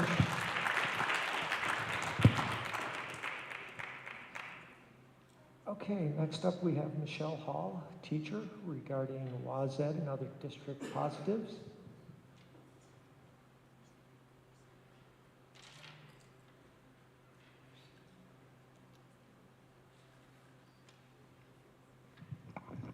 Hi there, good evening. Sorry, I couldn't get childcare and he needed to come up with me. Hi, Lucy. Very proud of you. That is one of my students. So I'm glad to see that you're actually making a difference in the community, just like you always said you were going to do. Good girl. Proud of you. So thank you so much for having me. I always like to start my classroom the same way, so I'm going to start this meeting as well. Yesterday's history, tomorrow is a mystery, but today is a gift, and that's why they call it the present. So please, I ask that you all be present tonight in hearing all of the speakers and what they have already said and what the rest of us still have to say. We're taking time away from our families, or we're bringing our families with us, and we're trying to make a difference in this world. I just wanted to let you know that this district is headed in the right direction. I know you guys always hear negativity, but I wanted to let you know as a product of the Buffalo Public School System, I'm proud to say that I turned out happy and successful, and there are more resources now for these kids than there ever were before. The art of teaching is the art of assisting discovery. We now have more opportunities than ever to assist our children in this art of inquiry and discovery. There are a lot of positive programs currently taking place in all of the Buffalo Public Schools, and I can personally speak to the WASED partnership. I'm super excited. Being the STEAM coordinator, science, technology, engineering, arts, and math at school number 99, I was one of the first people to get my hands on this box of robotics. And I already started doing my own training because I can't wait for January, you guys. So it's very exciting. I'm getting the kids excited about it. The teachers are excited about it. And so we've already started to roll it out. There's also the coding program for the lower grade kids that coincides with their iPads. And it's so powerful. And they make their own animations. So they're really getting a strong foundation early on. And so thank you for that partnership. That's huge. I also wanted to talk about some programs that people might not know about that are available, such as the school store program. It's an online shopping mall where 400 merchants that you already shop with will donate proceeds to our schools, like Walmart, the Disney Store, Best Buy, and more. It's a great way to support your local school when you shop online at your favorite merchants. In 1 month at Mikowski, we raised $1,131 in a total amount of school rewards. I personally today handed out $990 in gift cards for teachers to use in their classroom as they see fit. They have these funds now, and the only stipulation is that it must be used towards something in their classroom. Now, that's just 1 month of fundraising, and that only had 98 students take part. Imagine if the entire school took part, the additional funds would be endless. Donors Choose is also another great resource for teachers to utilize to fund classroom projects. I myself have had great experience with this program and have so many of my colleagues. So if you don't know about Donors Choose, check it out. I just want to let people know that there are resources out there if you take the time to look into them and develop a team or a committee to help support that resource. With the proper introduction, modeling, reflection, and organization of this project or any project that you have is truly going to be the key to academic success. Now that I've talked about the awesomeness of BPS, here are some things that I need to be a mouthpiece for the shy people that I work with. Do I have 30 seconds? That's all I need. I'm not afraid to stand up for what I believe in, truth, liberty, and justice for all. I find it incredibly disturbing that we don't have mandated teacher assistants in each pre-K and kindergarten classroom. If we want to build a strong foundation in Buffalo schools, it starts in the early years. I've heard from colleagues across the district that they have no aides, or they have to share an aide, or there's only one aide that comes in a 6-day cycle. This is absolutely unacceptable. In conclusion, we cannot teach our children to read, write, and do arithmetic unless they have a strong foundation in pre-K and kindergarten. That's where it all starts. Also, can somebody clarify the procedures in regard to the snow days and the teaching responsibilities during those days? Because a lot of people don't know what's going on, and we don't know because you don't know. We're all going to find out. But whatever happened to letting go and having a day off to go build a snowman, go sledding, or catch a snowflake on your tongue?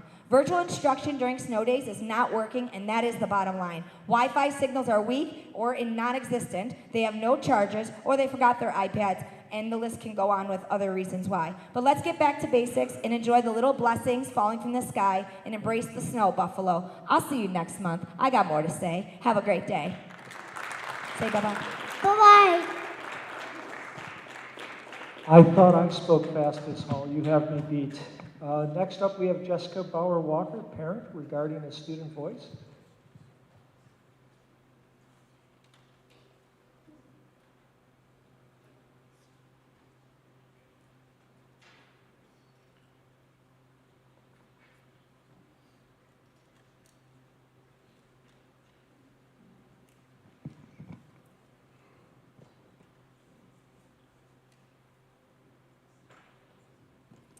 Good evening.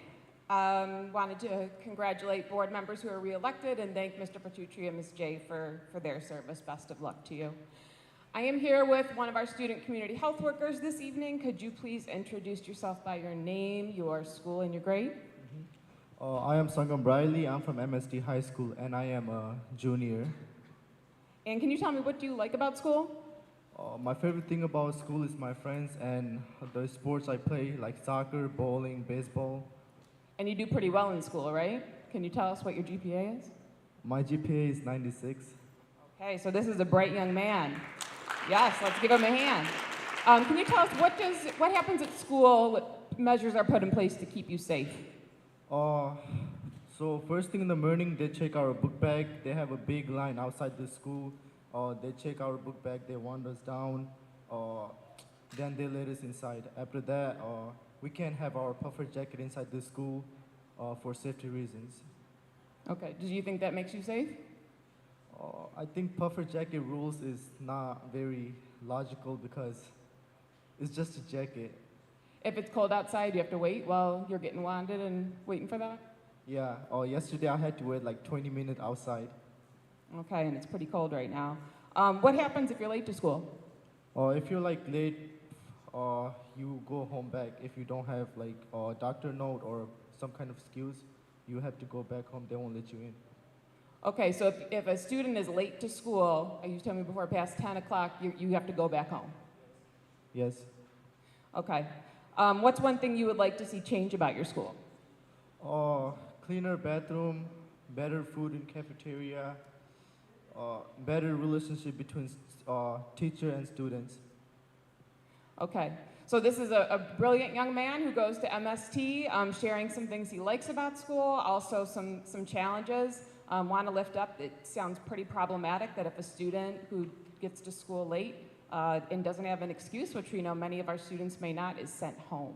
We want to really make sure our kids are getting to school. We're hearing from a lot of our students issues around being able to explain themselves, which is why we're here today with our students who are brilliant and also have had a lot of struggles too. We really want to lift up student voice and make sure that we're listening to our students. Just wanted to lift up quickly too, today I was over at Alternative School. I'm not sure what it's an alternative to. I appreciate Mr. Bruno's suggestions. We need to support our students. The things that are happening at Alternative, it is an unhealthy environment. There is lead in the water. There's no fresh water in the school. There's asbestos in the building. The auditorium you can't even use it. It's full of chairs and boxes. That is not okay for our most vulnerable students. We got to do better. So these students were very tentative to come up here. We're supporting them as parents, as community leaders, so that they can have a voice. We're asking you to please dialogue with students too and hear about what's going on, because these students are the truth. They're our future. We need them. We want to hear from them. Thank you for being up here with me today, Sangam. Thank you very much. Next up, we have Jada Cooper. Ms. Cooper is a student who wishes to speak about moving to Vinci.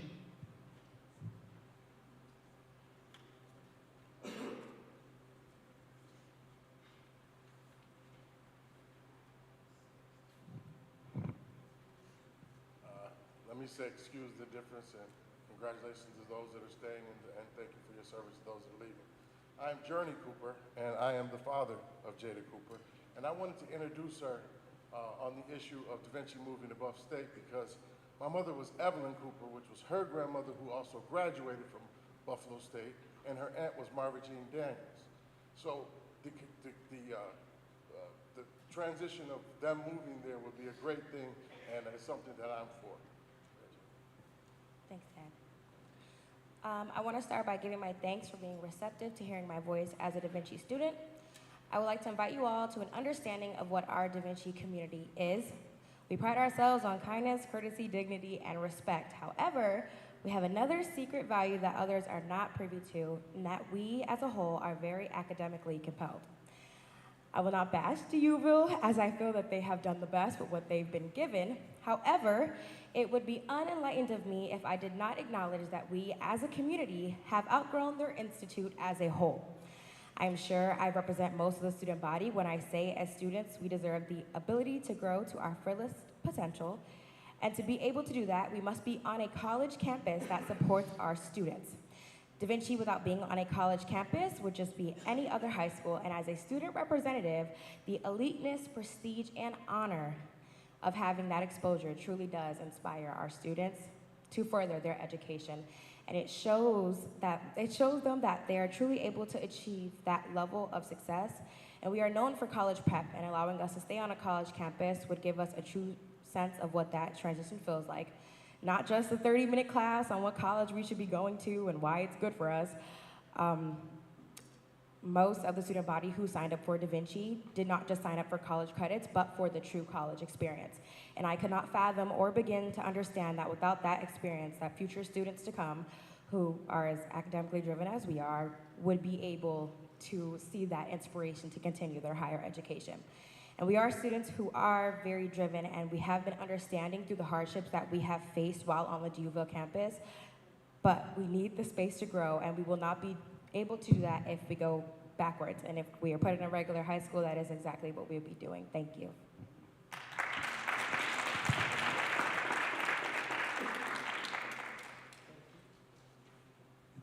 Thank you very much, Ms. Cooper.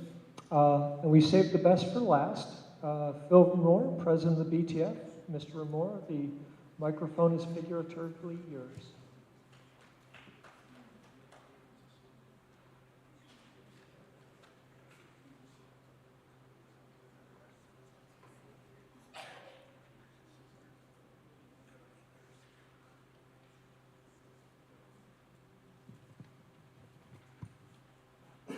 I think your nose is going to grow after that introduction. I just want to first of all start by saying thank you, Lou.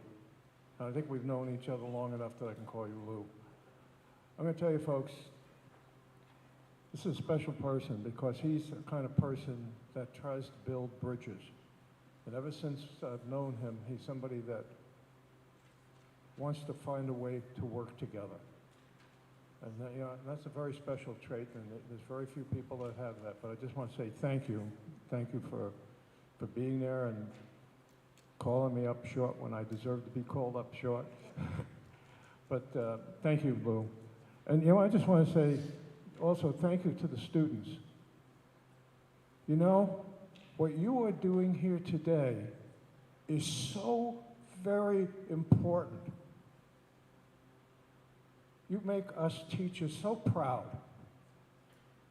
because you have taken the time to stand up for what you believe in. And that is so important. You know, you give us hope. You give us hope because there are many more students like you. And I just want to say thank you for what you have done and what you're going to do with the rest of your lives. You make us, all of us teachers proud, and I'm sure your parents are even prouder of you, but thank you so much.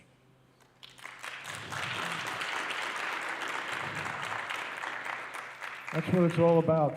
That's what it's all about. It really does give me hope. But I just want to start off by asking the superintendent if you can send me a copy of the data that you released today about the marks and how Buffalo compares with the other school districts, a list, you know, just the list that you read off. I could probably wait and read it in the Buffalo News tomorrow on the front page, but I won't wait for that. But anyway, I just want to say once again, thank you. We look forward to having this be the last meeting that teachers are going to have to picket in front of, and I'm going to have to address the contract. Yes, the teachers were very angry at the short notice that we were given when the last negotiations were done. Our next negotiations is on Monday. And what we're hoping now is that on Monday, that will be the signal of what this board believes that our teachers and superintendent believe that our teachers deserve. We've been at this for close to 3 years now, over 3 years now. Teachers are getting very angry, as you know, as they're protesting. But we look forward to hoping that Monday will be the day that I can report to the teachers that we have made significant progress and the end is in sight. So hopefully this is the last time you'll have to hear from me on this issue, and that we will continue then to put this behind us and continue to work together as we always have to have it even better than the results that you gave us today. Thank you so much. Thank you very much, President Remore. Next, we have response to the speakers from the superintendent, Dr. Williams.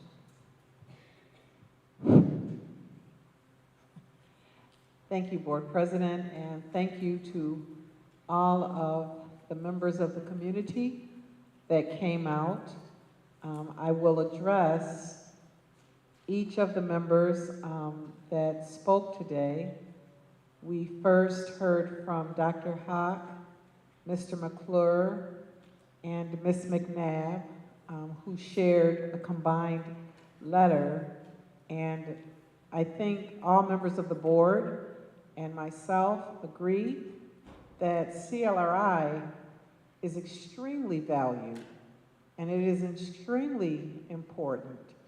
And Dr. Morrell has worked very closely and collaboratively with our Chief Academic Officer, Ms. Botticelli, so that the curriculum is now infused in our student success plan and our core curriculum. And so just know that we certainly value CLRI, and I believe that Mr. McClure shared that there is the need for enhanced supports in schools. And I just want to say that we recently released a compendium that's more than 500 pages of all of the supports from partners that we have in our schools right now today. We have hired more school counselors, social workers, school psychologists. We've enhanced our crisis team. We have mental health clinics in all of our schools, and still we're not finished.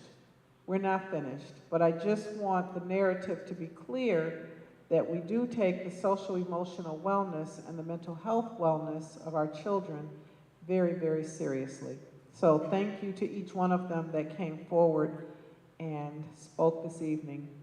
President Spidell, always good to hear from you. I first met you when you were a parent at Da Vinci, and so I know how compassionate you are about Da Vinci High School, and perhaps you would join our committee on capital projects, you know, and we'll be meeting and talking about how we're going to be moving forward over the next several years on various school projects. I'm pleased to hear that you all met today, the Operation Sunrise Committee, and I heard you say that it was a very, I can't remember if you said heated or passionate, but either or tells me that, you know, sometimes before you get to move forward, you have to have those kinds of courageous and honest conversations. And I believe you shared that you felt that at the end of the meeting, things are moving forward, perhaps not as quickly as everyone would like, because as I've said from the start, we have to get it right. We have to get this right, but at least I'm hearing that there was progress, and so that's good to hear. Thank you. Mr. Bruno, again, always very good to hear from you. I almost think you know, have a camera or a microphone in our offices. I met with our chiefs of school leadership, Ms. Jesenowski, and I met with our associate superintendent over high schools, Associate Watson, and we are looking very closely at our alternative high school. I do not disagree with what you have said about us needing to revamp, to take a look at how things are, and to better service our children. And I know that Associate Watson and Chief Jesenowski feel the same way. And so we are looking at our alternative high school and doing the very best that we can to enhance the services that we're offering to our most needy children.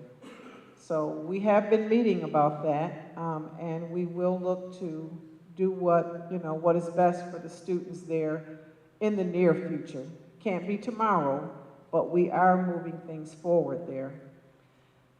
Ms. McKendry, first of all, kudos on graduating from a Buffalo public school. I'm always excited when I hear about that, and you know, I just want to share with you that you have sitting before you a board that is very empathetic.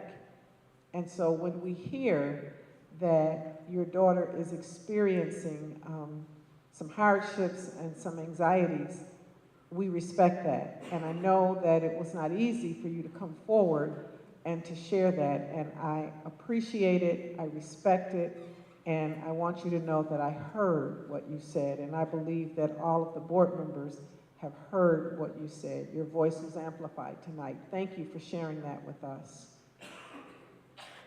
Mr. Frankowiak, thank you for your advocacy, the work you do as a teacher. So you've taught all day, and you're sitting here tonight advocating on behalf of students, and that also is very much appreciated.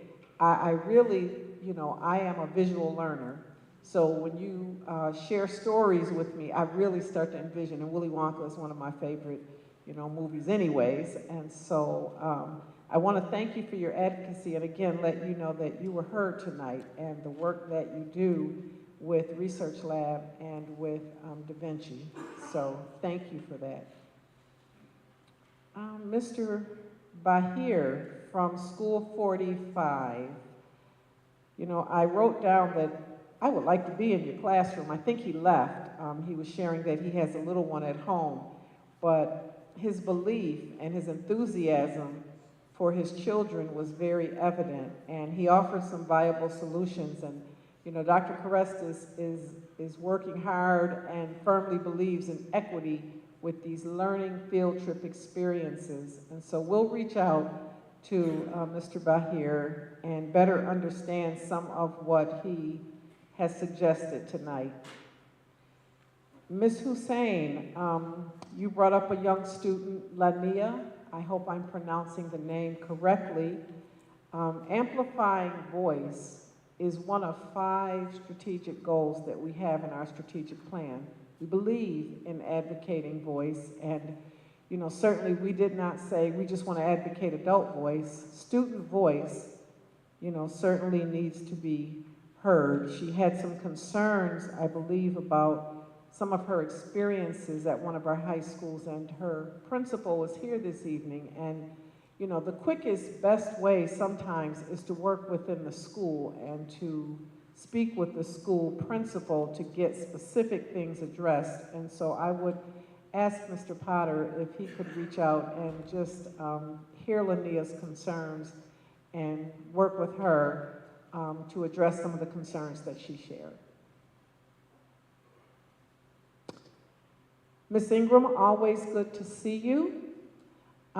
You brought forward a young lady, Syria, and first of all, I want to congratulate you. You mentioned that you were also a BPS graduate. I want to say, did you say Da Vinci is where you graduated from? Okay, congratulations on that. I just want to set the record straight on something though. Buffalo does not, when you look at districts across the state, we are the second largest school district in New York State. And so we were researching some data, because when we heard that, of course, my antenna went up that we have the highest suspensions in the state.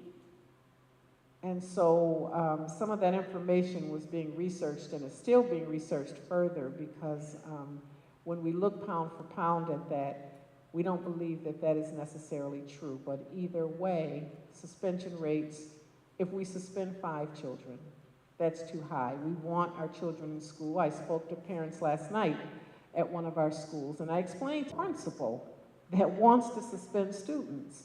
We do not want to suspend students, but we do have expectations on behavior.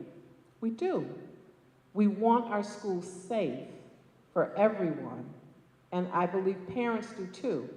And when I spoke to the parents last night, and there weren't 100, it was close. It was close.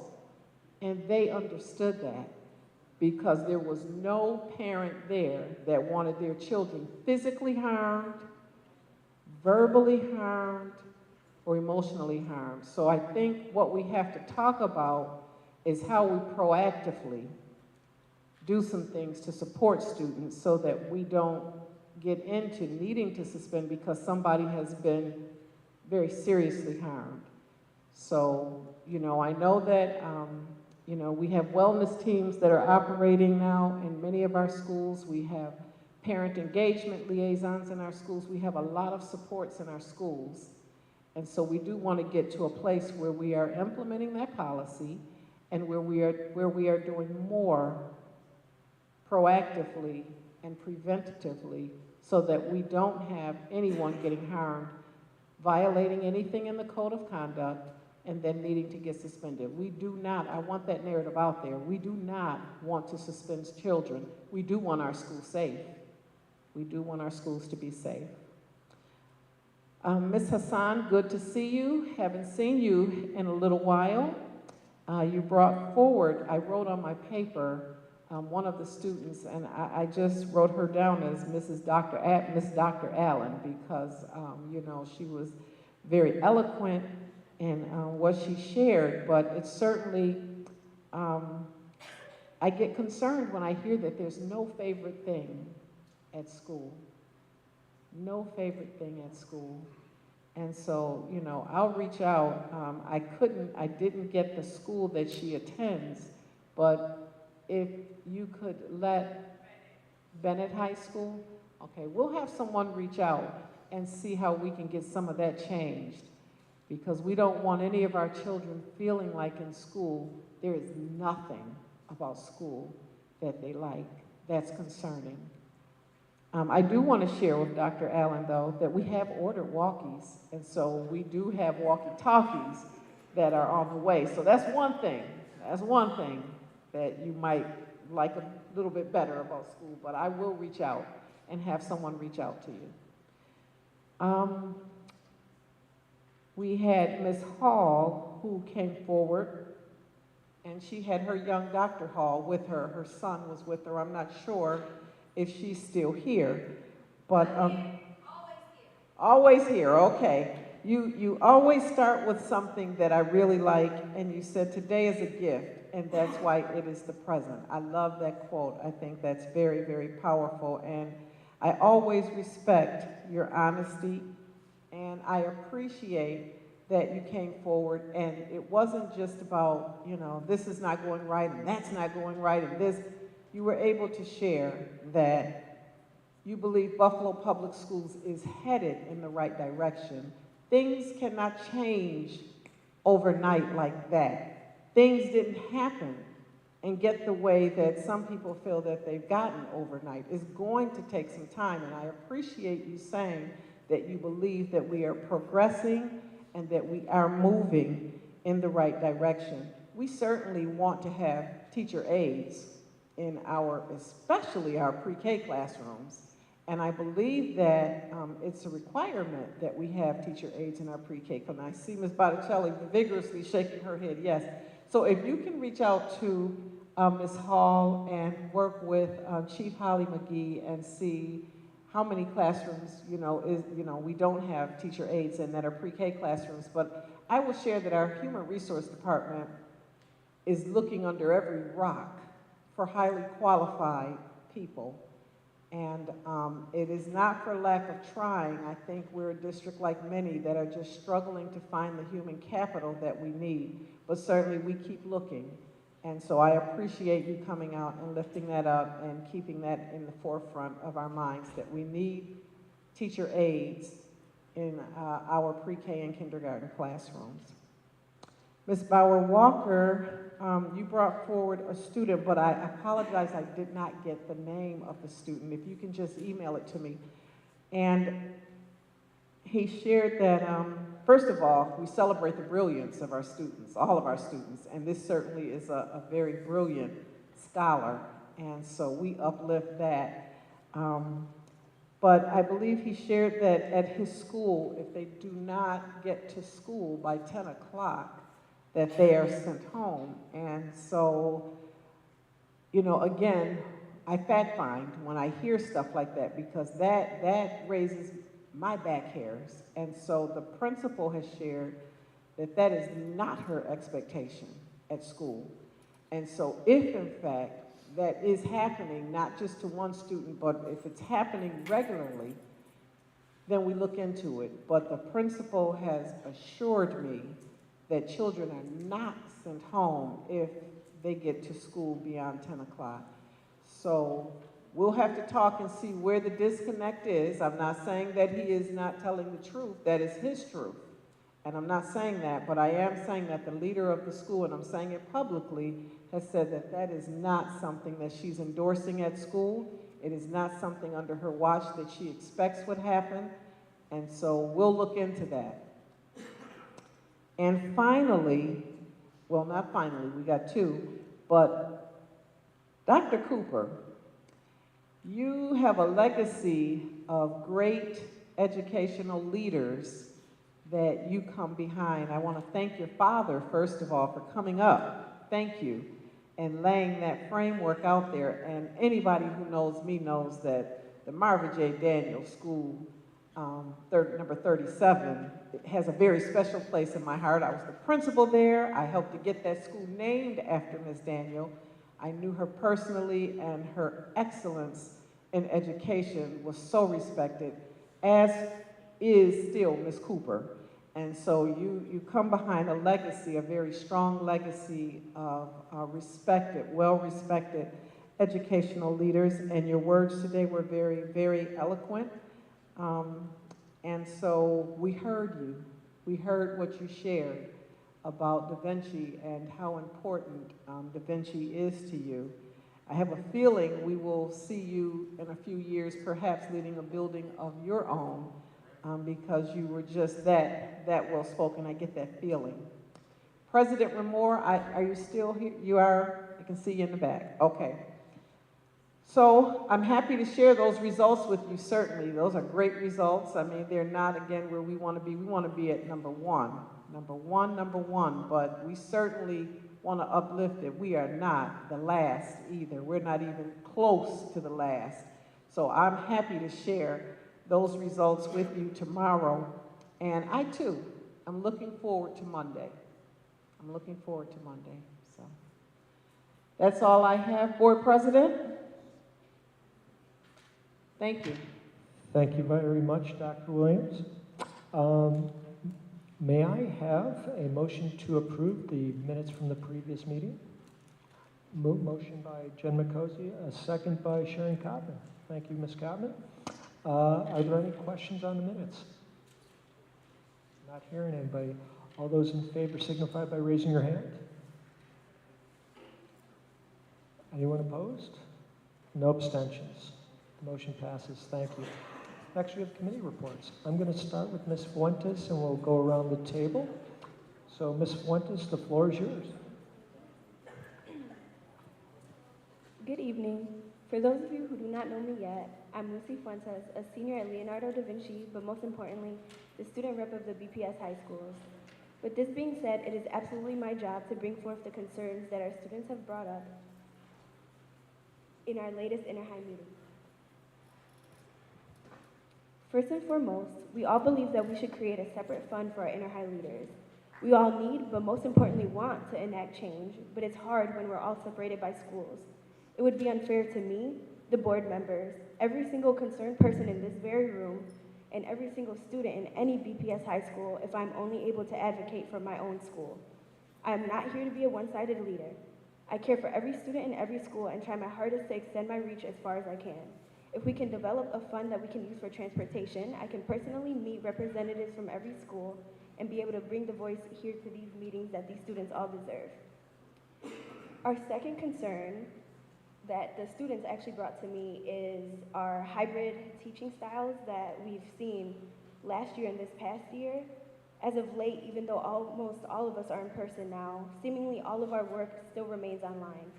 This style does not work for all of our students, and we would appreciate it if our educators can take the time to listen to really learn how our students learn best. And thank you guys for listening. Thank you very much, Ms. Fuentes. Next, we have Ms. McCosey. Jen? Thank you, and thank you for your update. I attended quite a few things. We had a very busy month, those of us who were reelected to the board, but I do want to just stress one meeting I attended, and this was at School 45, their wellness meeting, their team meeting. I've been saying for quite a few years now that this is a best practice, and hoping that the district looks into their model, how they work with their students. There are students who actually hold position in this wellness meeting, there's student, co-chairs, and they all bring concerns in a very diplomatic way, in a very inclusive way.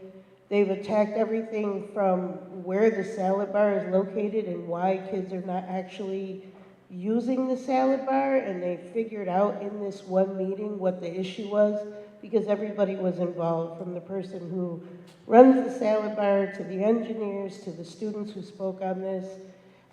They have a great recycling program that I feel is top-notch, that I know for a fact is not happening in other schools, as I asked plenty of other schools from the district what their recycling programs are, and they're looking for supports from the district, Dr. Williams, as to how they go about this, so I would really look into that.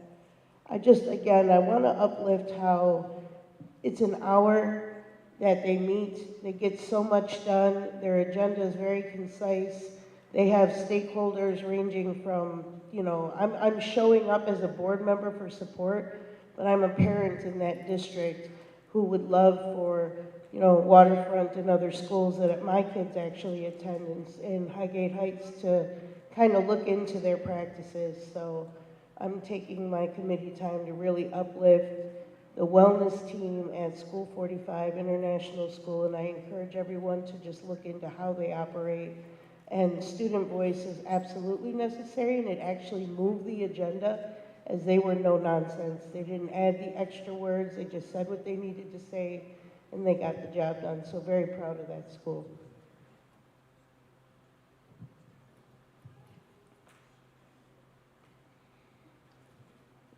I'm not really sure how to summarize the last 6 years, but I just want to briefly state that I'm very grateful to the constituents of the North District for electing me and having faith and confidence in me to be their school board member for the last 6 years.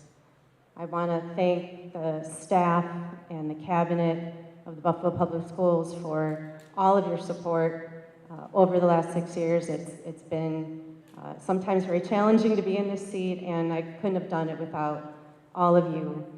I want to thank our Buffalo Public School students for being an inspiration every day. We all got involved in this work because of the students and because of our belief in wanting to help students. And when it was hard and challenging and difficult, I would always think about, the work that we're doing to help our students achieve. And I really think that over the last 6 years that we have achieved, as has been stated a couple of different times tonight. I want to thank Dr. Williams for your leadership, and you're an absolute inspiration. I'm so glad that I was able to serve even for a short time with you. And I wish you all the best of luck moving forward. And to my colleagues on the board, it's been an honor to serve with all of you. And I wish everyone all the best in the future. And I want to congratulate Cindy McAction, who's going to be taking my place as the North District representative, and I am confident that I am passing the baton to somebody who will do an excellent job in this seat. For my report, I would like to report out on the Executive Affairs work session agenda, which was focused squarely on a safety and security operations update. I would encourage all of our community members to go to the board doc site and look at all of the things that we are doing for safety and security, from staffing to where we started in the beginning of the school year, where we are now, what's being rolled out, including radios, among several other things. Because as the point was made in this work session, we can't learn unless we feel safe. And so we're hoping to go ahead and do that as we also continue to work to build relationships with all of our students in our community. Thank you, Dr. Rivera. Hello. I'd like to start off my report this evening. I'm going to keep it short, but I'd like to start the report by talking about the Educational Support Committee, which met on November 9th. And we spoke about two things. One is school support visits. And that was brought to us to the district by Dr. Sharon Brown, our Chief of Student of support officers services. And we talked about our suspension rates and what are we doing as a district to support our schools. What initiatives are we taking now to encourage our students to come to class and how to work with one another and keep the suspension rates down, everything from attendance all the way to disciplinary actions. So she put a very, very great presentation together to help to see what our district is doing right now to support the students, support the schools, supports the administrative staff there and the families. So it's all inclusive as a whole home concept. We also brought Dr. Ramona Reynolds, our chief athletics, community, school, and family and community engagement officer, and to talk about our RFPQ process here with the district. And since July, we work with our community members, tons of community members, about the RFP and RFPQ process and getting in, submit their application to the district to see where we are going. And we did have a large number, I believe 47 that were accepted by the district. So we're looking at how to roll these plans out in the near future and some that's on the docket tonight. So great job, Dr. Reynolds, and all the work that we've been doing with our community engagement and support. We also have, I'll go directly into our athletic report. A couple things. We have first honor one of our students. He was a cross-country champion. So Henry Peterson, the 8th grader at City Honors, he won the Class B sectional championship and finished 18th in Western New York, and that's in cross country. So congratulations to that young man. Lafayette Boys Soccer won the Class B2 sectional championship. And so because of the snow date, that's prospective this weekend, the Lewis J. Bennett High School football game will be moved to Monday on the 21st for the regional championship game. So last week, a lot of us went out to Highmark Stadium where Bennett played Lancaster, and they defeated them soundly and won the Class AA sectional championship. So congratulations to McDuffie and the Bennett Tigers. Also, winter sports started on Monday, on the 14th, and the BPS will be launching modified 7th and 8th grade basketball, and all 32 elementary schools will participate in the first time in history. So congratulations to Mr. House and our athletic coalition that's working together to make sure that every student, every child is represented this winter in our winter sports. So congratulations, and we'll look forward to seeing those games and seeing those kids participate. Just to clear it off, I was able, with a couple other board members, to take a tour at Buff State over at Beacon Hall to see the proposed site for the Da Vinci School. We had a very, very long tour of the school, along with the principal of Da Vinci and the superintendent. And it was some great things that that can happen at that school. So the plan and works are in action right now. So it all depends on what our next steps is going to be and how we move forward. So we heard the speakers come out tonight and say how they support it. And also had one parent said that they was kind of on the side because they don't know where their child will be going at. So we're looking for consistency in this plan. So I do like what this district is doing and in the proposals and the movement how we're moving forward. I did meet on behalf of Hilbert College at East High School along with Kathy Evans-Brown, Dr. Kathy Evans-Brown, about the future of the criminal justice program at East High School and the forensic chemistry program as we work together with Hilbert College and Dr. Brophy, the college president at Hilbert, to try to put a plan together in this district and our district leaders to make the concrete about how we're going to move forward in the future and with some grants that was written and passed. I'm going to conclude my report with that, and thank you so much.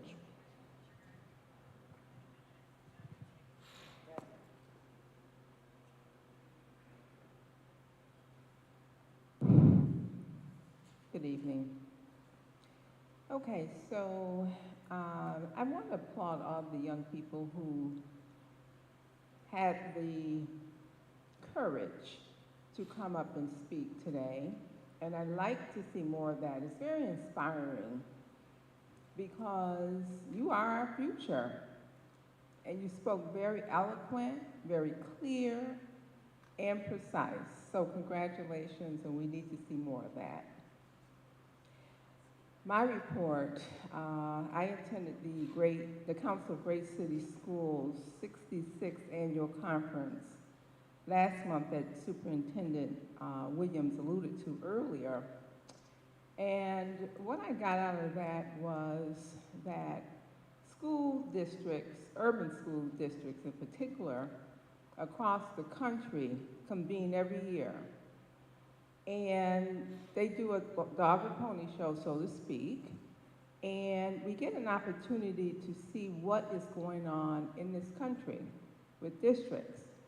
Buffalo, for your information, is not doing bad.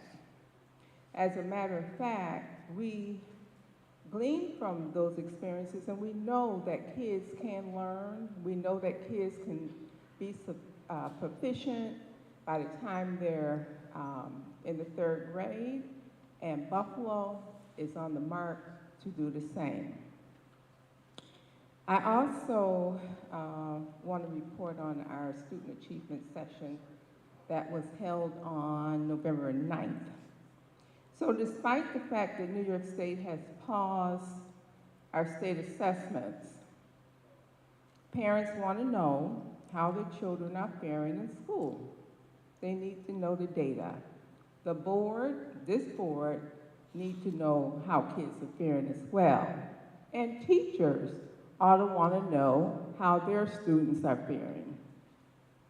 So Chief Academic Officer Ann Botticelli presented a summary of the keystone documents that lay the foundation for the district's ongoing pursuit of excellence, opportunity, and access. So when we look at our little people that come into the district, for example, our pre-K students, our kindergarten students, they're the ones that we want to provide real resources and screening so that by the time they reach the 3rd grade, they are efficient and proficient. That they're efficient in phonics, fluency, vocabulary, and comprehension. So screenings are important, and they are applied to all students in classes in this district. So according to the presentation, a school district's process to determine if a student responds to scientific research-based instruction shall include strict screenings to identify those students who are not making academic progress at expected rate. So we do have at-risk students in this district.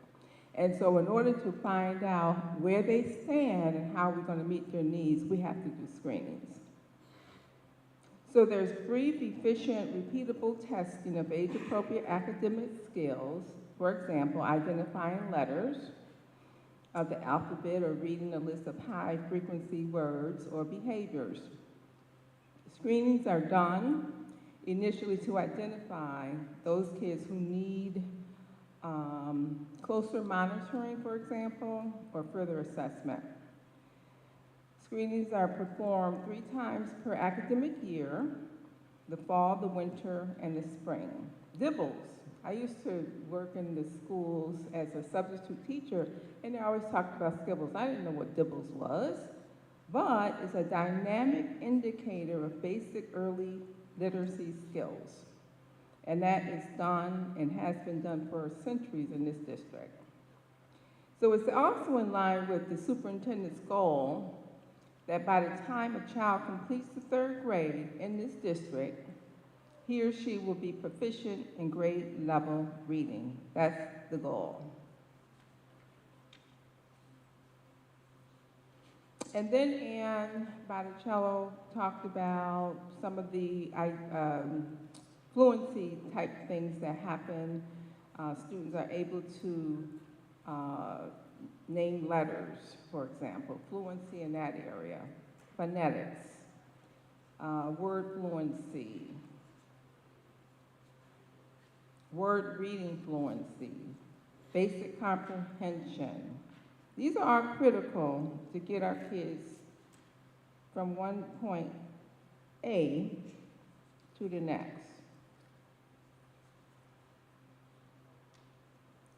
And the various curriculum modifications that staff, the teachers provide in staff development, the Orton Gillingham, the various trainings, and what stood out for me also was the fact that our advanced placement students have risen. We have 350 additional students enrolled in AP courses, and that's compared from the 21-22 year compared to the 22-23 year. So there's going to be an additional 350 additional students enrolled in AP courses.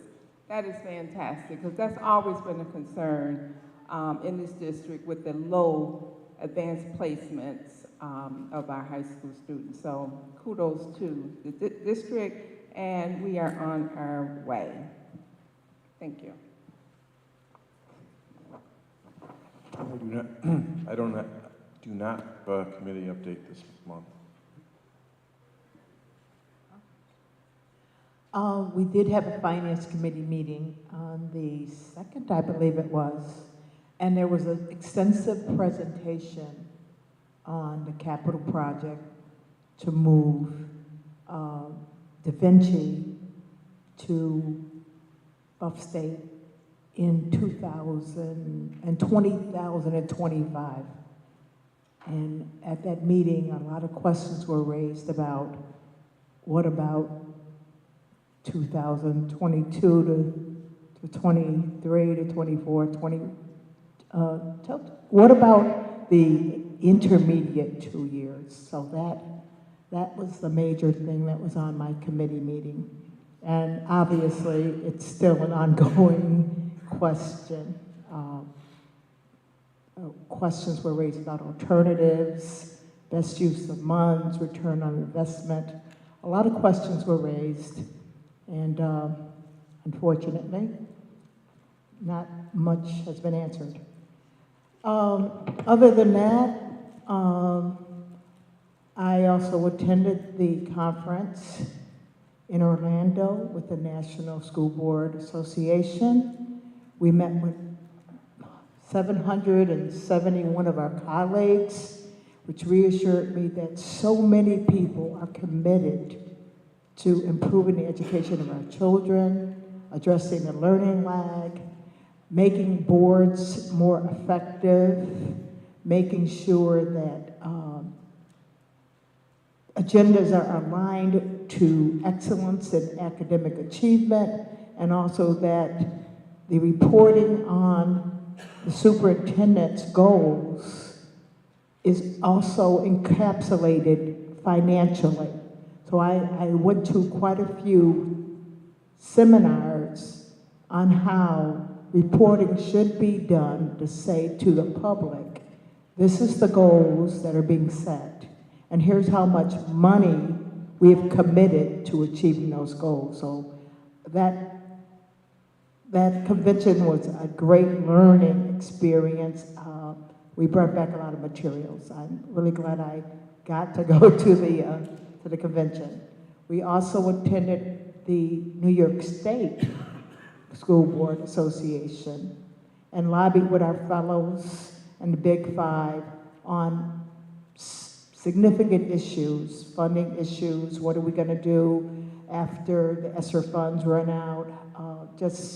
It was wonderful to see the commissioner there, to meet with our legislative bodies. It's just wonderful to know we have a strong team, New York State team, committed to Buffalo and New York State schools and excellence for our students, and that we have a number of national partners.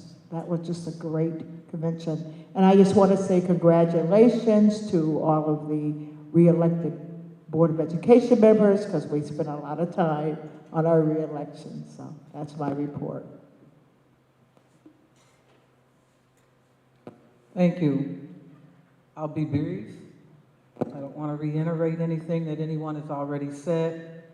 I would like to say to the board members who did not attend the Council of Great City Schools, the Big Five, Conference of Big Five, as well as New York State School Board Association, that you missed out on a lot of great training.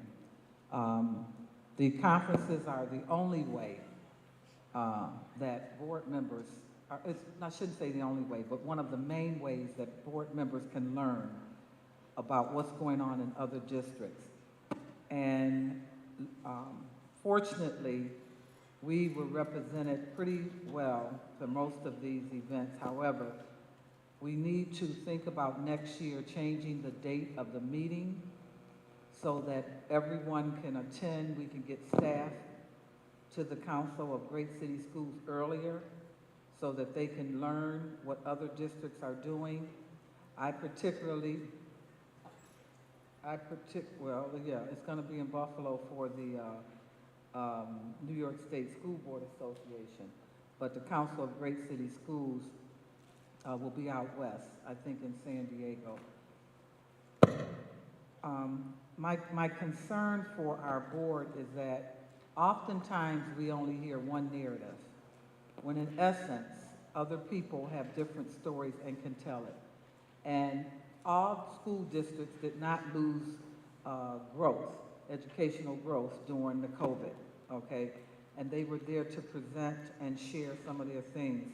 I was particularly interested in how the Dallas school district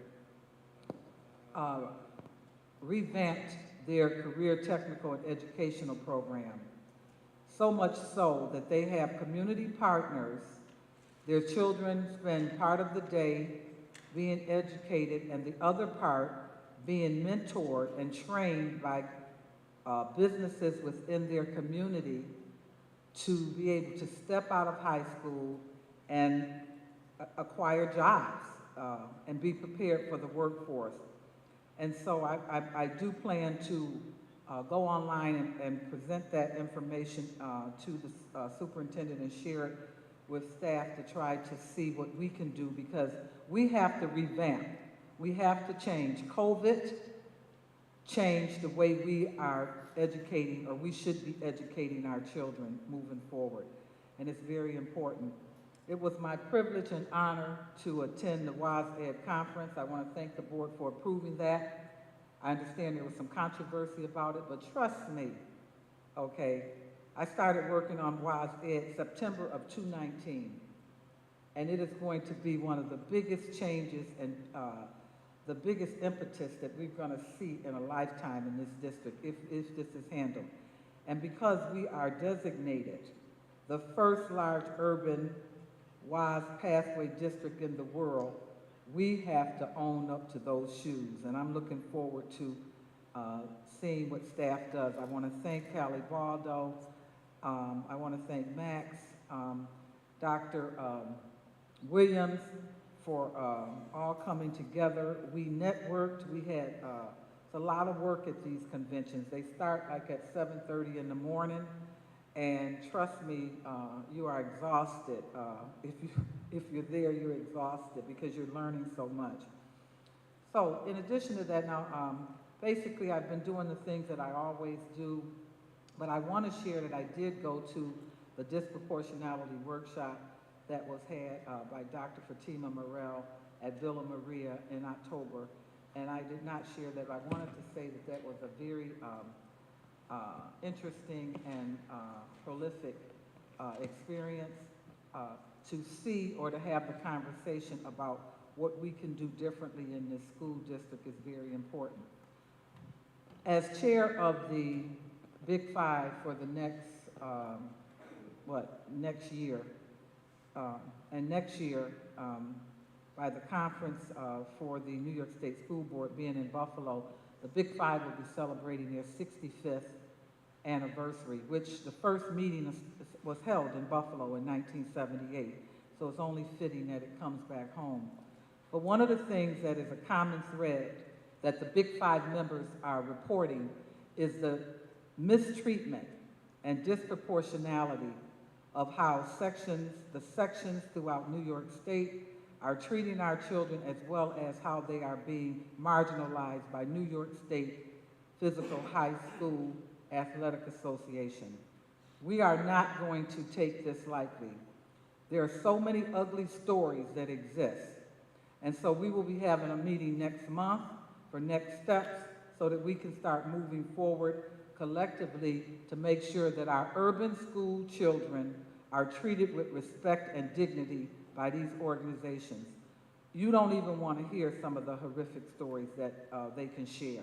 But they've been going on for generations, and for whatever reason, the powers to be don't understand how there's a problem with this. So I just want to let the public know that this situation with Bennett having their record stripped and the students being, the coach being disciplined, and how our district has been treated for as long as I can remember, even when my children played sports, it's got to stop. I spoke to Councilman Higgins, Congressman Higgins, thank you, and Senator Kennedy. I feel that this is not just a state issue, but it is a federal issue. And so we will be moving forward. I'm sorry, if for anybody who doesn't want to put the Vaseline on, just step to the side. But this party has got to stop. Our children are being mistreated across the state. Brown, black children, urban children are not being respected in these sports, and we have to stop this train wreck. And I intend on seeing that under my leadership that we do some things that have never been done. And with that, I'll end. I want to say to Lou Petrucci, Lou, this has been my second time working with you on the Board of Education. I appreciate you. And respect you greatly for the commitment. I know it's not easy being president, okay? It's not easy being a board member, and it's very difficult for board members who work who have jobs. But for those of us who work the board, it is very difficult because it never stops. And I can understand you wanting to steal one more month back of your year to enjoy some of your family obligations. This year was a very, last 12 months really have been very difficult, last 24 in your life, and you continue to give, and we appreciate you for that, and I have nothing but respect. I hope during your tenure that I have been respectful to you and let you know everything that I am doing on a regular basis, and to keep you involved in the loop. But moving forward for 2023, there's a lot of work that needs to be done, and the board is going to have to step up and take some of it off the shoulders of the president, because that's one of the reasons it's very difficult to have to do this 24/7 and have a life and a job. And I understand that because I've done it, but I appreciate you, and I want to thank you on behalf of the Ferry District and the children of this city for the work that you've done over the years, and your fair playness, and how kind you are, okay? And I just want you to know that I consider you my friend. Thank you.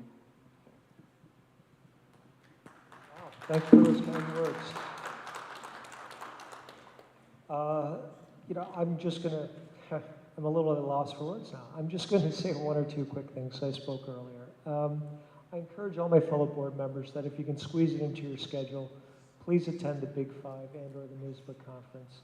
They're both highly informative. What I shared with you, the three presentations I shared for NYSBA, but the one was the big one, that what they're doing in Saratoga, how they assign, because we often hear all these programs and we always wonder how effective they are.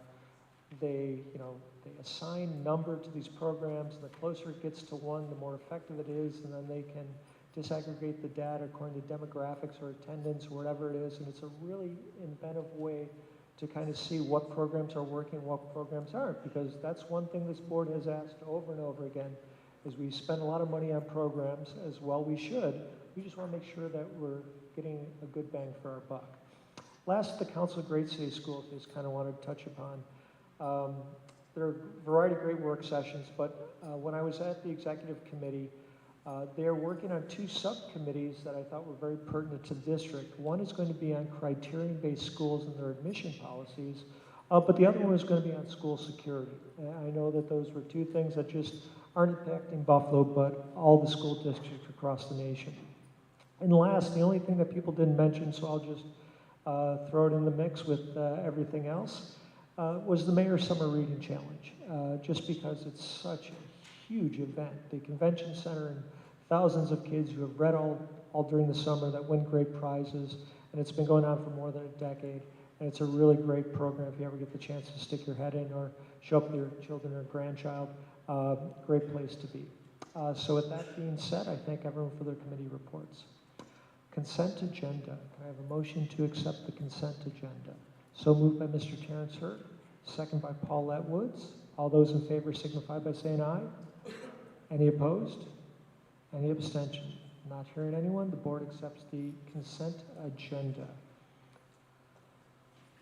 With our first question on the agenda is number 11G, Literacy Hub donation. This is under Educational Affairs Consultant Contract and Services. A comment from Mr. Terrence Hurd. Yes, thank you, Board President. I would just like to thank the Buffalo Sabres Foundation for this purchase of our literacy hubs here in the district. And they designed to teach our kids how to read in partnership with a couple of organizations, the New York State Education Alliance and the New York State Literacy Initiative. It's programs like these that make a difference, and I'd like to thank the Buffalo Sabres Foundation for thinking about our children once again and helping us move forward in this 21st century and helping us make the best possible community that we can. So thank you. Thank you, Mr. Hurd. No other questions on that topic.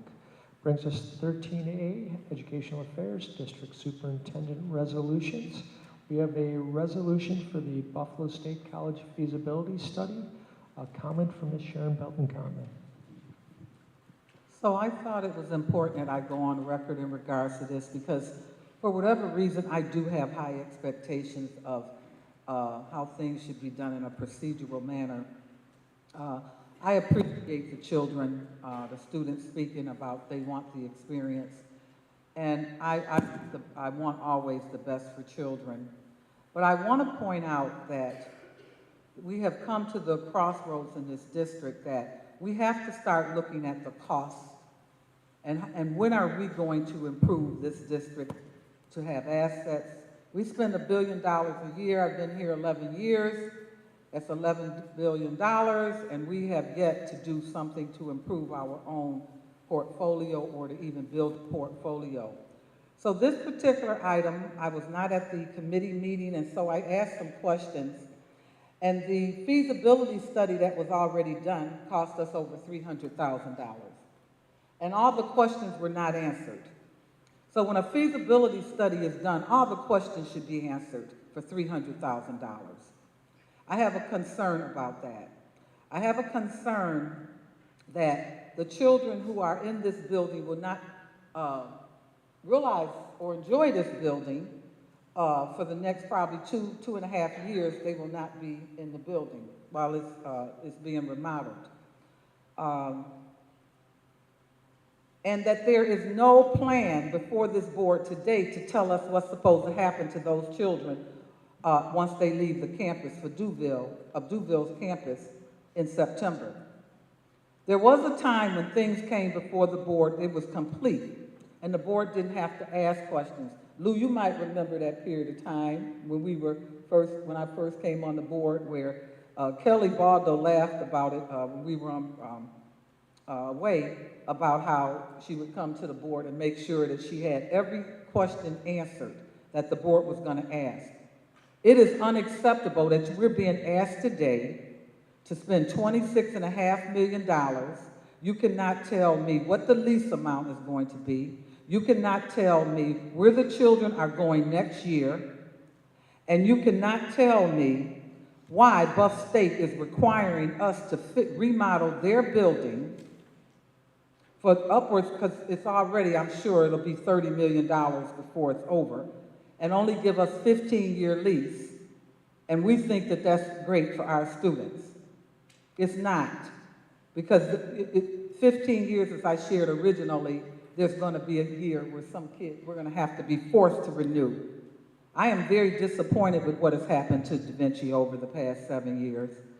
I hold it accountable not to the staff, but I hold it accountable to the leadership of this district. And that this is one more thing that needs to be cleared.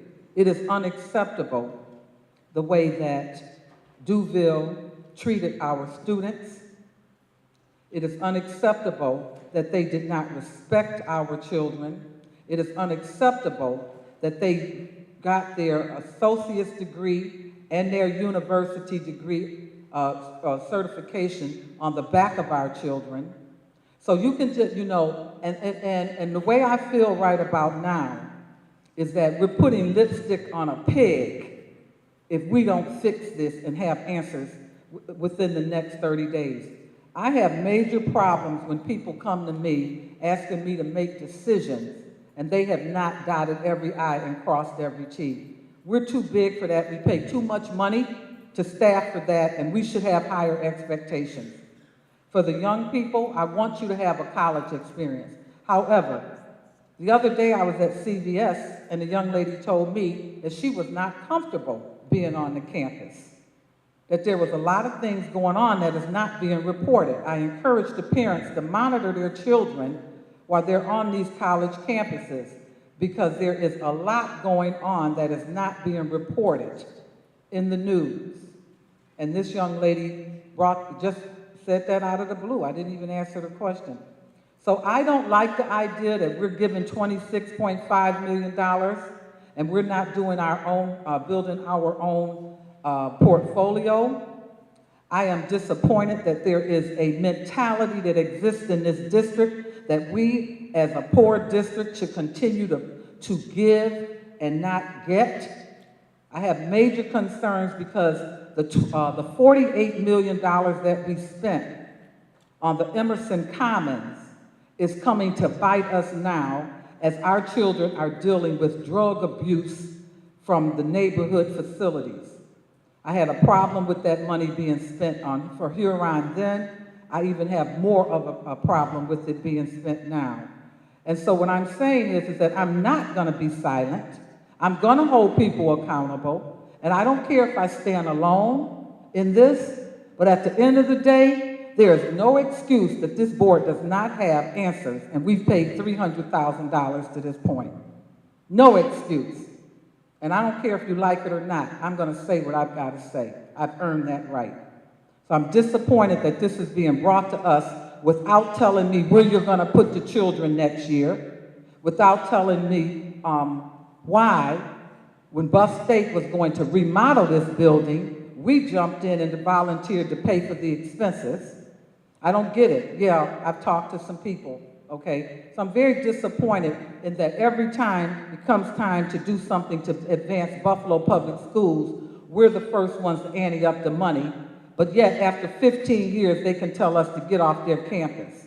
It's unacceptable how this is being negotiated. There are buildings in Buffalo that we can purchase.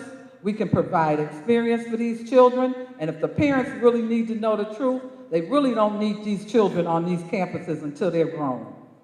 Because there's some serious stuff going on these campuses, and that's the truth, and I don't have to lie about it. So I wasn't at the meeting to have my 2 bits, so I just had it, and I thank you for this item. I will not be voting for it. I will not vote against it, but I will not be voting for it, because this board needs to hold staff accountable to make sure that we have the answers. $300,000, and we don't know what the lease amount is going to be. We don't know where the children are going next year. All we know is that let's put them on Buff State. That's a good idea. Give me a break. There's other partners who would love to work with us as well, who have never been given an opportunity because they don't have space. So that's what I have to say on that subject. Thank you. Thank you. That was the only person. Does anyone else have any comments before we close and move on? No? Yes, Mr. Just for clarification, I do agree with a lot of the sentiments that Board Member Sharon Bell Cotton stated about the treatment of the children at the Da Vinci School. But as I read the resolution, which is on 13A of this docket, I go to 9 line, and all it states that this resolution does not commit the board to a lease agreement. It only authorizes the superintendent to negotiate terms for a potential lease of the eventual board consideration. So with that, I believe that this district is entitled to give us the information that Board Member Bell Cotton spoke about. I know that Principal Greg Lewinsky is very, very concerned about the program he's at now with the Da Vinci program, and there's a lot of concerns that came to light that I have also. And I do believe that it should be a better fit somewhere in the city of Buffalo for the Da Vinci program, and reading this resolution only gives us the opportunity to negotiate terms, which I'm all for having a longer term deal than just a 15-year term, which is mandated by the State Education Department, and work with this board and administration to come to a reasonable solution about how we can move forward and come to agreement with Upstate. Thank you. Can I say one more thing? I'm curious to know, how much do you expect for us to pay in addition to the $300,000 for this next, which it really shouldn't have been called a feasibility study. It should have been called I don't know what you would call it, because the feasibility study has already been done. How much are you expecting for us to pay in addition to the $300,000 we paid? So I'll take part of that, Sharon, because I've asked similar questions. So the feasibility study is the broad strokes, that this is one in a series of votes that will occur on this. So the lease is something that we need to negotiate. Factors in the build-out, such as we've discussed, such as the removal of the asbestos, the installation of an elevator, the sprinkler system, things that are going to be, let's say, long-term capital improvements that even if, heaven forbid, the lease does end, would benefit the college. That's something that can be considered while the negotiation's going on for the lease. Most of this is to build the building out so that we get a certificate of occupancy for the SED to make the building compliant. The building was done in the 70s. It needs to be upgraded. From a design standpoint, from a safety standpoint, there's a bunch of things that need to be done. So the second, we're going to cast votes as this goes forward on what the design looks like, what the budget will be, what the funding is.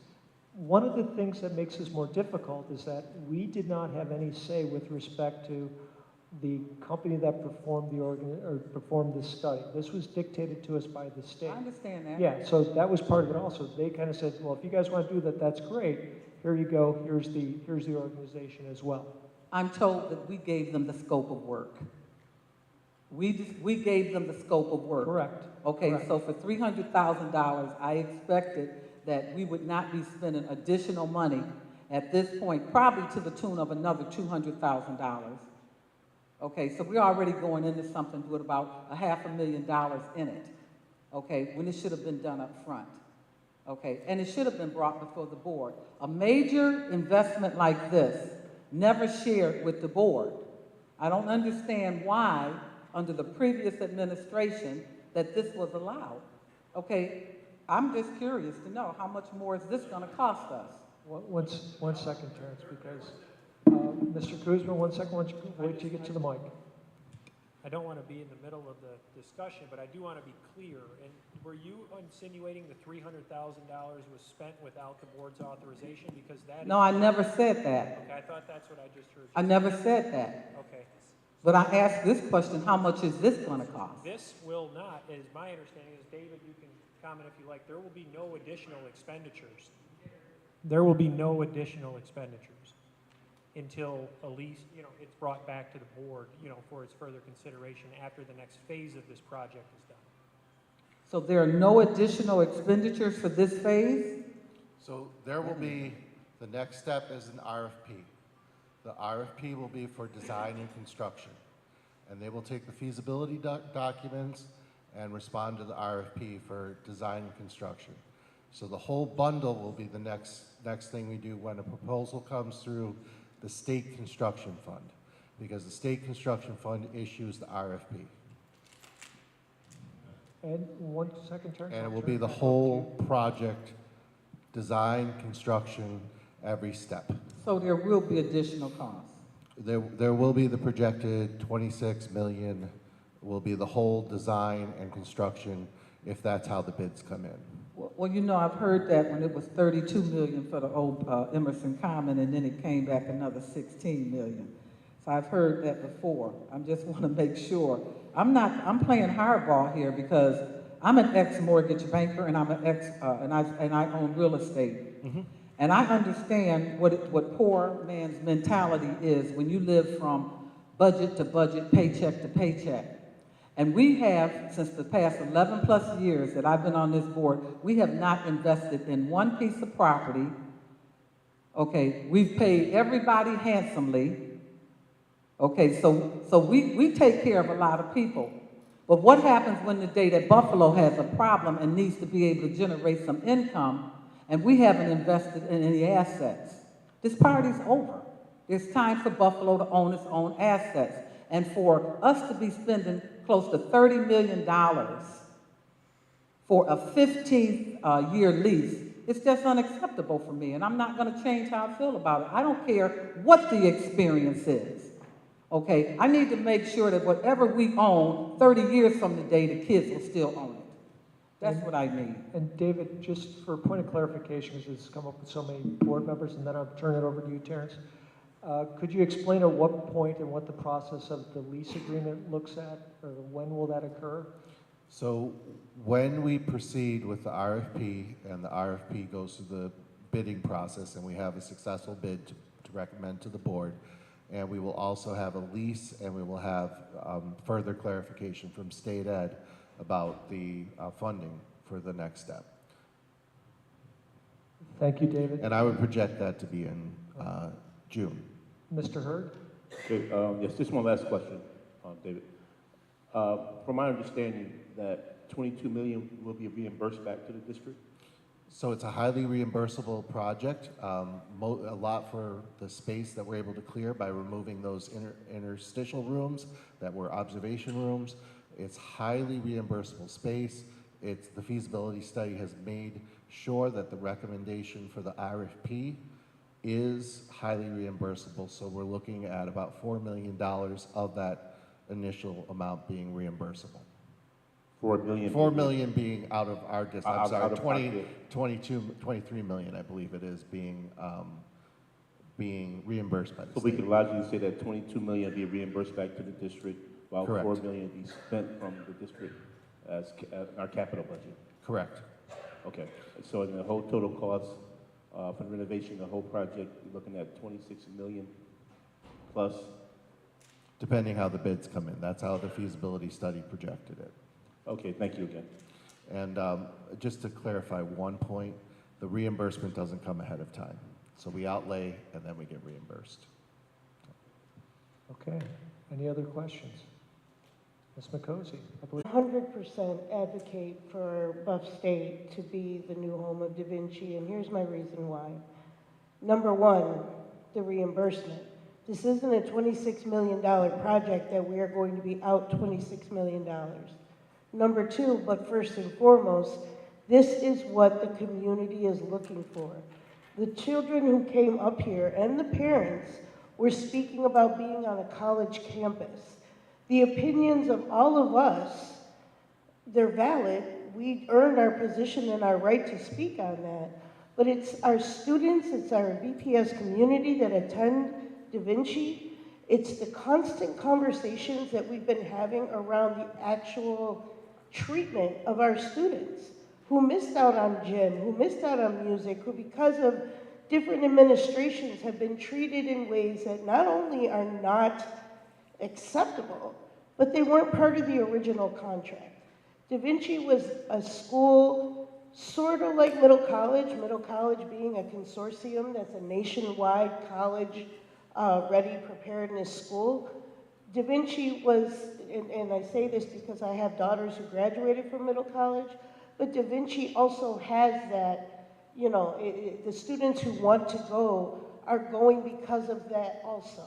There is that projection of being on a college campus, of being able to matriculate. There's a trust that the parents have. What happens outside of these schools and on the campuses are not under anyone's control in any area, in any way. We have to just be aware as our community, as parents and caregivers, and you have the principal who is willing to go above and beyond to make sure his students are on track. What is true, and what I 100% agree with Board Member Cotman, is there needs to be more information, not just to, you know, us as board members, which we are lacking in information. Where are these students going to go? There was $300,000 spent on this study. Where are they going to go? I have students who literally have been texting me tonight that are saying, we don't know where we're going to go, and their parents they're going to pull them out. This whole uncertainty has been bringing a measure of fear to our community as well, but they want their children there. So this conundrum that we're leaving our community in is something we need to address very swiftly. So I would like to see, again, much to former President Cotman's point, I would like to see, and I would love for our students to be able to see, what is the plan? What is the transition plan? What are you thinking? Because come, you know, if it was my student, I would be up there. And that's how I got here, because of Middle College and being transitioned into 13 different schools the way they were. So I completely, I 100% support us being there. I also say, when it comes to owning assets, again, in total agreement, we need to have our own assets. We always talk about this though, and I encourage the board and the district to have real conversations around a process, now that we have some funding to a point, of let's put some money aside. Let's put a process together so that we can, instead of being reactionary when a building comes up for, you know, that we have to transition or we have a time crunch, which we are in. Well, this is a time crunch. There is a plan in place that is meeting the needs and desires of the community that it serves, and we definitely need assets, but let's put plans in place to acquire more than one building, to do a year's study of how many buildings are out there and available, what monies are there, what staff we need to make that real, put the procedures in place. This way we're not consistently reacting. It is 100% feasible for us to be able to do so. I believe everything that Board Member Cotman was saying around having the assets, but this is not the time and the place. The plan is in place. The people who are affected want this, and we have to get it done. We have to get it done, and our opinions are not what matters here. It's the data. So tell us where they're going to be, and if we don't know yet, be real about it, but give the community something to hold on to, because they're worried about where they're going to be. Yes, Mr. Hood. Just one last question. This probably goes to our superintendent. Is it possible that we can do some research and try to find partners and grants to help us with this project for the funding for it? I know we're looking about $4 million from the district, but I think that maybe we can do some fundraising or anything like that with alumni of Da Vinci, try to see if we can raise money to help with the project.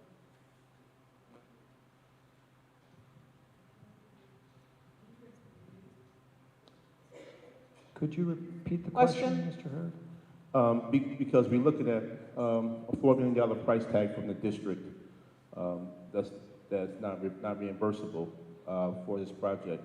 And I know that other districts have looked at partners, community partners, and other grants that's available to try to help work with putting new school programs together, new locations. We can try to do some of that, maybe some fundraising or something with the Da Vinci project to see if we can try to close that gap. So. I would need to consult with our general counsel to see if, how, as well as speaking to some of our Big Five partners and the commissioner to see if that's something that would be permissible.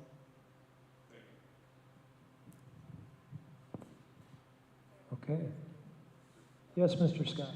Just real quick, I want to just clarify for the public, because the $300,000 that was mentioned, I was initially confused. I know Dr. Evans-Brown was confused. We did approve that contract in March. I looked it up, and it was supported by all of us. I just, as far as the resolution goes, I just want to clarify that we are voting on having the district, the superintendent and staff work with Buff State to negotiate a lease.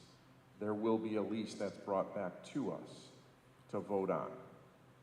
Yes, Correct? there will be a lease. With those terms and the proposal that's received, the bid that's received in response to the RFP will also come to the board. Those two will come together. And since there is some uncertainty about what would happen in the meantime, where are we with determining where those students, our Da Vinci students, will be in the meantime until we have this project completed at Buff State, if in fact that's what we do? There are several viable plans right now. Similar to what we did with School 86, those movements, we will bring a resolution to the board when we've selected a proposed site. And that should be something that could be done in short turnaround. Thank you, Mr. Hills. Any other questions, fellow board members? I know this is an important topic to all of us.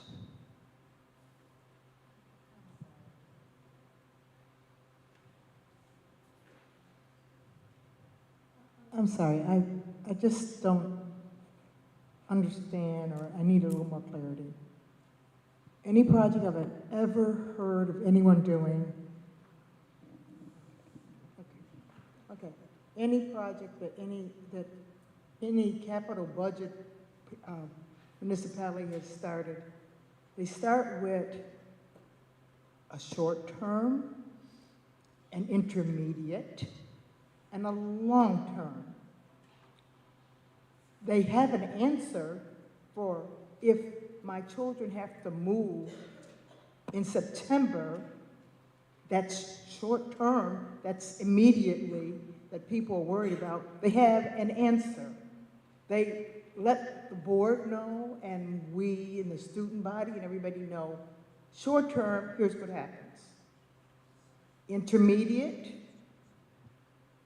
in a year or two, this is what happens. And long term, we have a permanent solution, which the students have said they want to be on a campus experience, and we'll have to worry about how to protect 12-year-olds and young people who are on an adult campus. We'll have to cross that bridge. But with no short term, no intermediate, all you're giving us is give me an approval, and that's what this resolution says. Give me approval to put a request for proposal out, a bid, to spend $26 million, that's authorized, $26 million on this move in 2 years. There is no presentation of several other alternatives being looked at or investigated. The question for Da Vinci was very important to this board because I don't want the current superintendent to bear the weight for the poor planning. 3 years ago, this board met and said, Da Vinci is having a problem. The students are not getting what we're paying for. Basket weaving is not a transferable credit. It got worse. The children had no gym. The children don't have a library. All of the board members said to Dr. Cash, why don't we look at this college, that college? 3 colleges were mentioned. Board member Hurd actually brought a president of the college to make a presentation and say to Dr. Cash, we welcome, we will make these accommodations, work with us. I said, Houghton College had been bugging me about, hey, we want, we're college and we would love a partnership and we would respect it. I believe at that time, even board member Rivera, working at Duville, the Villa, said, well, let's look at partnerships there. We were, you weren't?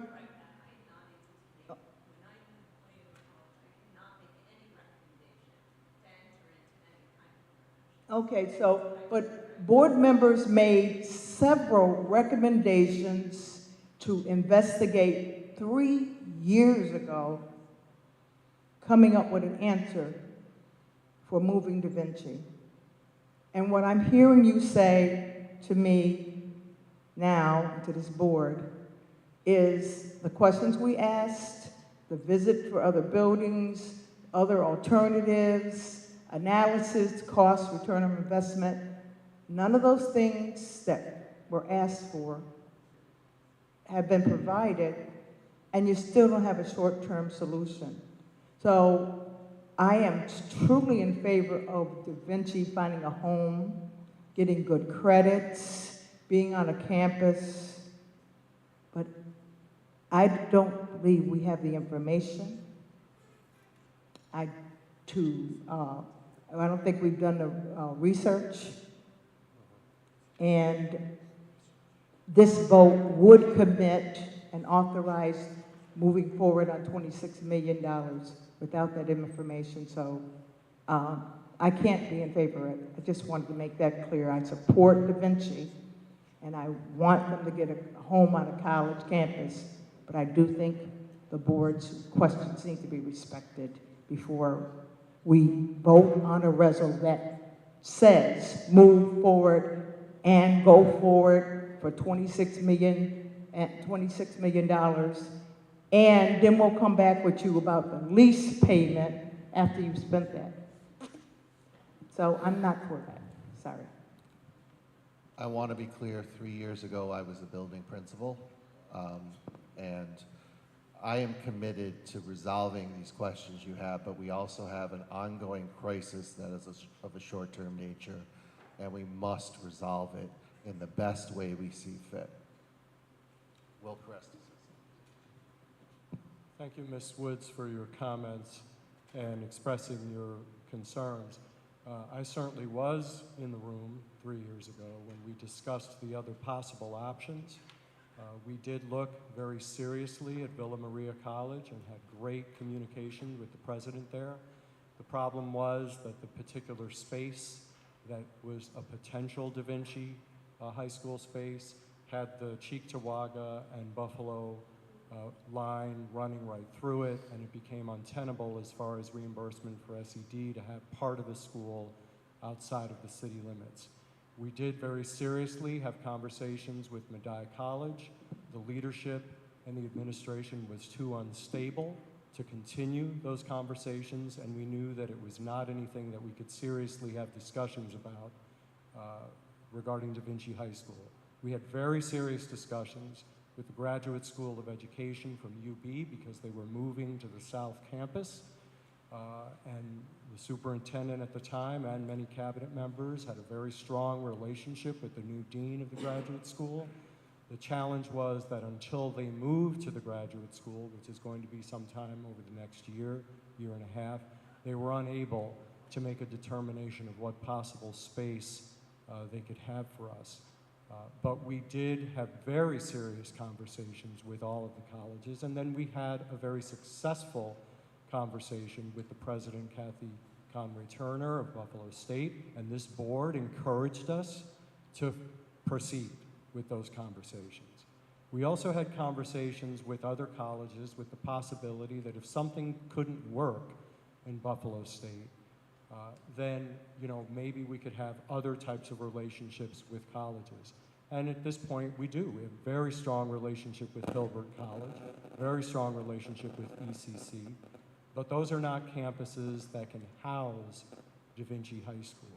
So all of these updates were provided periodically to the board when things were working out or conversations were going well, but ultimately we honed in on Buffalo State because it was the only viable option for the future of Da Vinci High School. The nature of Da Vinci High School is to be integrated on a college campus. That's how that school was created, and the expectation of this board was that you would find something to accomplish that objective. So that lands us here today. Yes, Ms. Dr. Kathy Evans-Brown. Yeah, so it sounds like in this resolution, I mean, we all know that research shows that high school students on college campuses work. I used to run several pre-college programs on the University of Buffalo's campus.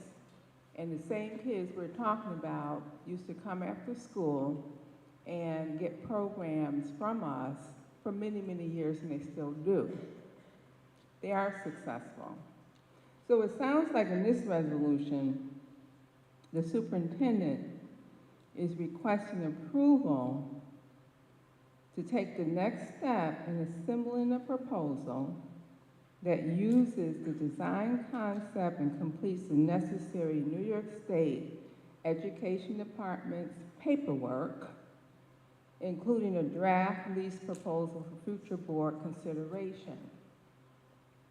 Now, this is where I'm thinking, concurrently, something else needs to be happening and presented to this board. We know how to juggle balls, right? And so the future of the current Da Vinci student population and teacher and educators, etc., need to know where they're going, right? We're talking, next time we snap our fingers, what's the resolution there? So this particular resolution doesn't sound like we're committing the district to a specific capital project or any monetary expenditure because, as Board Member Scott noted, that was back in August or March? March, we approved, the board, a $300,000 feasibility study, right? So we're not talking additional dollars.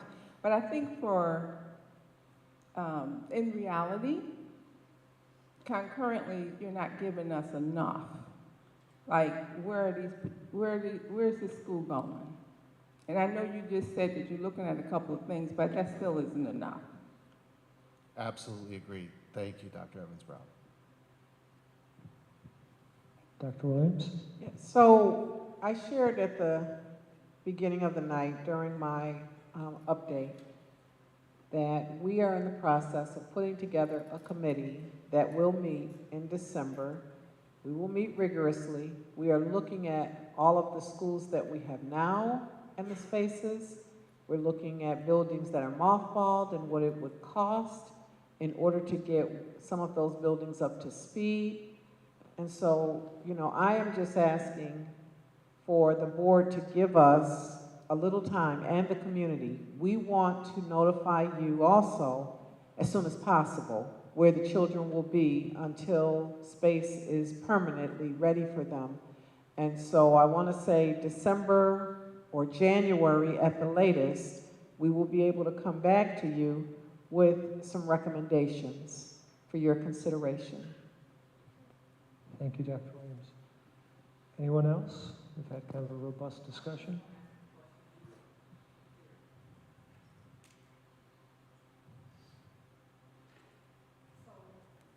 This conversation has come up before about this committee. Paulette and I said we would work on it or whatever. It's been 2 months. We haven't had a meeting. And I'm wondering if it's not a need to get a consultant in here to start moving this forward, because obviously we need someone who knows how to do this and analyze this and keep things moving, because I would think that after it's been all year, I think it's been a year, no, it's been 9 months since we talked to the state SED about what Buffalo needed in order to move forward. And at the time, we were told that there was no plan. Came back this summer, and we found out, yes, there's a plan. Plan just wasn't available to us. It was an old plan, but when the state said, send me your plan, they said it wasn't no plan to send. So if we sent the old plan and with the understanding that we were going to revamp it, that could have been a conversation to have with the state. We didn't have that conversation after that meeting. I arranged that meeting through the Big Five, okay? And so the state has been waiting on us to get to the next level. And I'm beginning to think that we need someone who can focus just on this and move us to the next level, because I'm not convinced without that we're not going to get there, especially in a timely way. I just don't think it's going to happen. That's just, I mean, if it was going to happen, I would think after meeting with the state, okay, after the state telling us what they need, that it would have been done if it could have been done within the scope of the work of the people who are capable of doing it. So why not take some pressure off of them and bring some people in here that know how to move this stuff, and let's get it done. And I'd like them to report directly to you so I can make sure that you get all the information. Because I think there has a tendency in this district for information to be filtered through, so we don't get it. Just like I've asked, what did we ask before it went away? If we could look at a state-of-the-art building before we made this decision. Never was the opportunity afforded this board. Typically in the past, when we ask for something, the board's request is honored. So we have a situation that an outstanding request is on the table, it's been out there, and the board, and no arrangements have been made to let the board see the state-of-the-art building. That's disrespect, is what I call it. Because people already decided what they wanted to do. God forbid if you see this building and decide that you like it, okay? You know, God forbid if that should happen. So I want to know, when are we going to see the building? Because I still want the board to see that building that I requested back in, well, I didn't come, yeah, you remember? Remember that conversation? Okay, I know I'm not the only one. So I want to know when that arrangement is going to happen, because I feel this board is entitled to see that. And then I'm sure there are other options, because I know certain real estate has opened up in Buffalo. Why aren't we given the privy to see this information? Why is it being kept? Why is it not being shared with the board? And then you bring this and you say, well, do this, but we don't even know if this is the best option, because we've never even looked at another option. So I just want to put that out there. I have a concern about that. There was a time when the board asked for something to be done, it was done. Thank you, Ms. Gottman. Any other comments? Okay, hearing none, we're going to move on to the next item. Next item I have is 18, Business Affairs Award of Purchase, number C, Parent Meeting Fall Fest at the Buffalo Zoo, an amendment. Mr. Hurd has a question. Yes, I have a question about this. I remember the flyer when it came out, and it invited Buffalo Public School students and families from kindergarten through 3rd grade to visit the Buffalo Zoo. Is that correct? Or was it? Pre-K. Pre-K families. Pre-K families. And did it have a total amount on the flyer about how many people can attend? I don't have a copy of the flyer in front of me, but we use, like, our typical process is to set a base amount, and then if we exceed it, we would come back to say we need more money to pay for the additional guests. We actually far exceeded our usual attendance this year. We had over 1,800 parents and students show up. Yeah, because I read into it, and I know the board approved for up to 500 people, which cost us, I believe. See, what was the price? What was the price on that? The original, I think, went. I don't have my computer in front of me. Yeah, we paid for 1,200 students the first time, and I think it was about $10,000. We're asking for an additional 7,700 or so. So $10,700. That's the total amount, or that's what they're asking now to be paid for the. We're asking for additional money over the base that was paid because we had a larger number of students than anticipated. Okay. So this was projected by the district, because I didn't get the explanation before when we approved it. So the money's for the project, but it seems that they went over to 1,708 guests, and they were expecting 500. So we're entitled to pay the rest when the zoo let those people in the gate. No, we let them in the gate. We wanted as many families as we could. We established a base initially. We have funding in the grant to pay for this. And then we established a base with the board, but we exceeded the number that we anticipated. So we're coming back to say that we want to cover the additional people that came. But we wanted every single pre-K family to come, yeah. So we were excited that we hit that target. Okay. I just wanted to know my explanation about that, because it seems like the zoo let more people in the gate than were expected, and they charged us for that.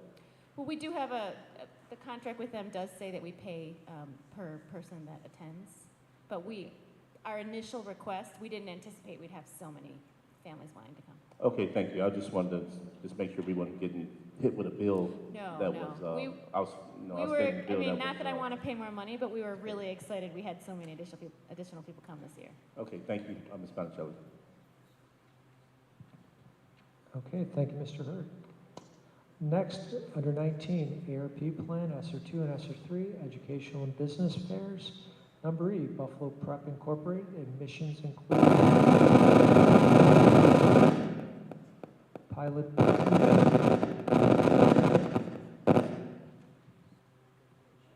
Mr. Hurd. Yes, thank you, President Petruski. My question about the Buffalo Prep program is the same question I had during the presentation. Was that, is the district paying money to support non-district students to go into the program? I don't have my computer in front of me, but I did read into the board docs stating that there were other students that were included that's being paid to make sure that we weren't paying for other district children. Right, thank you for that question, Mr. Hurd. No, the money is designated to pay for the extra services to students once they enroll in the Buffalo schools and they're sitting in Buffalo classrooms. So it would be the cost for the extra mentoring hours, the extra coaching, the extra circles that are done, the tutoring, any of the extra support that's needed, but it's only after students enroll in the Buffalo Public Schools. Okay, thank you for that clarity. Okay. Not seeing any other questions on the consent agenda, I'm going to ask Mr. Kuzma to conduct a roll call vote so that we may see where we stand with respect to approving the consent agenda. Mr. Kuzma. Thank you, President Petrucci. On the consent agenda, how do you vote, Ms. Belton-Cotman? No exceptions except for 13A, I abstain. Thank you. Dr. Evans-Brown?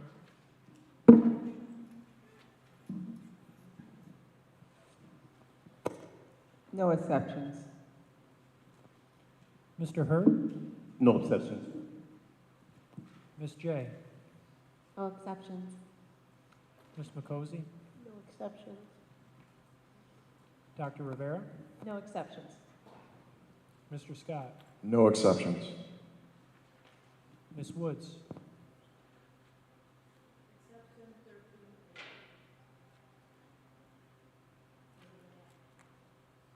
I heard other than that, no exceptions, just for the record.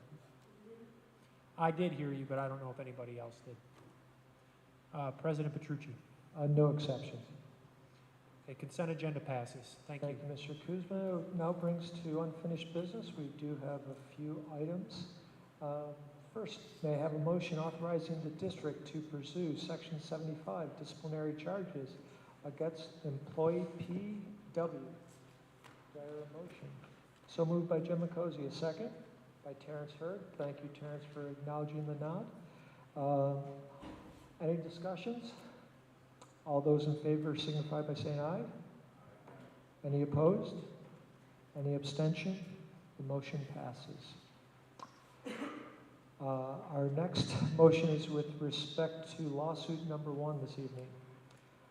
We have 3, so this is our first, one of 3. May I have a motion authorizing the district to fully settle litigation in New York State Supreme Court with index number 810327/2019 in an amount not to exceed $80,000. Can I have a, yes, Ms. Woods? You look inquisitive. No? Oh, you weren't at the executive session.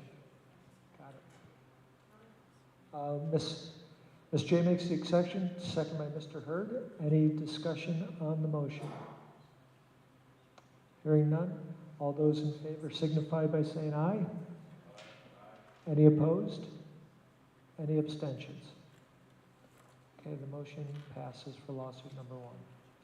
Next, we have lawsuit number 2, second lawsuit of 3 that we're voting on this evening.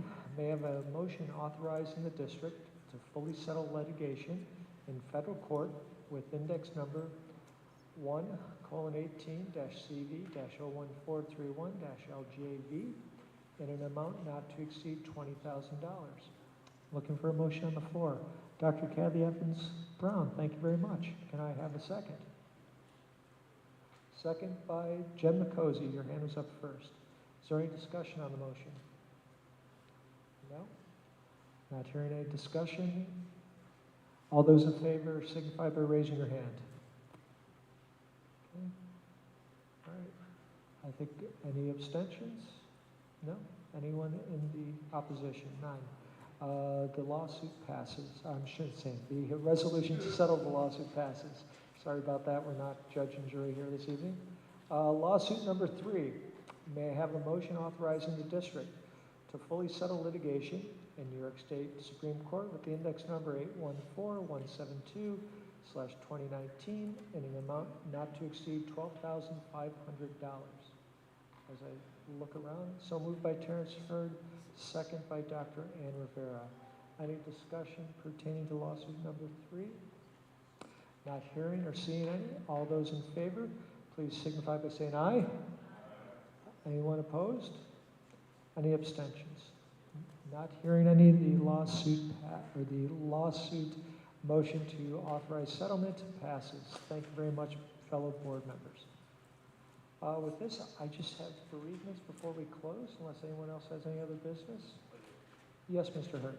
Yes, I know this is new business, but I would like to say, Lucas Drewski, I'm going to miss working with you, first of all, and you were a delight, to have, because I just want to say personally, when things are rough and everybody's, have their opinion and is very well heard and spoken by every single board member.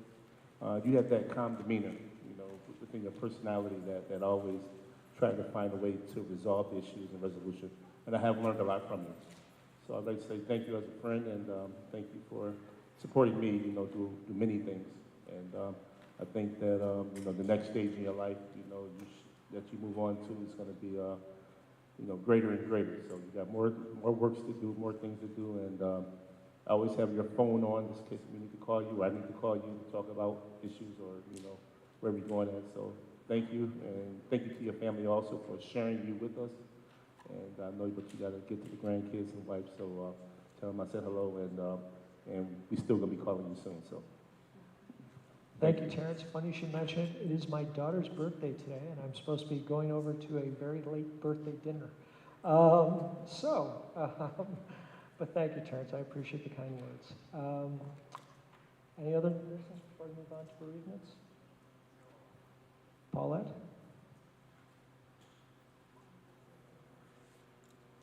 I just wanted to say you're going to be sorely missed. I always tell you, you're a man for all seasons. You have broad-based experience going to the Build School, and also coming from South Buffalo. I don't think they'll ever make another unique you. I respect you. I thank you for building consensus, for having a broad vision, and making sure all children are served. I wish you the best. Thank you, Paulette. That means a lot to me. All right. Bereavements. May I ask everyone to stand this evening for our bereavements?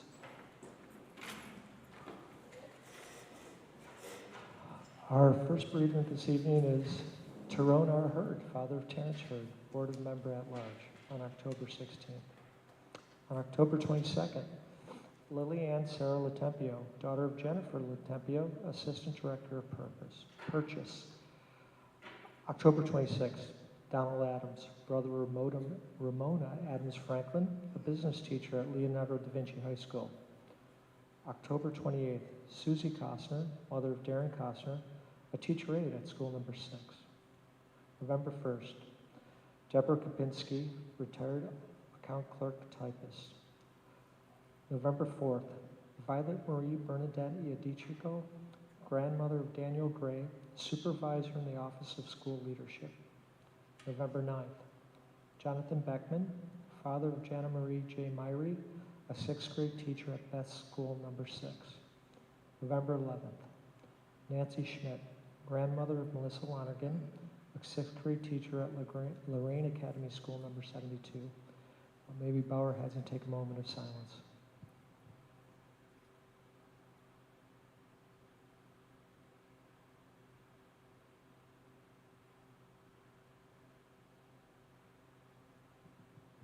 Thank you, everyone. Please be seated. That being said, may I have a motion to adjourn? Moved by Jennifer, second by Hope. All right, all those in favor say aye. Any opposed? All right, thank you very much, guys. Have a good evening.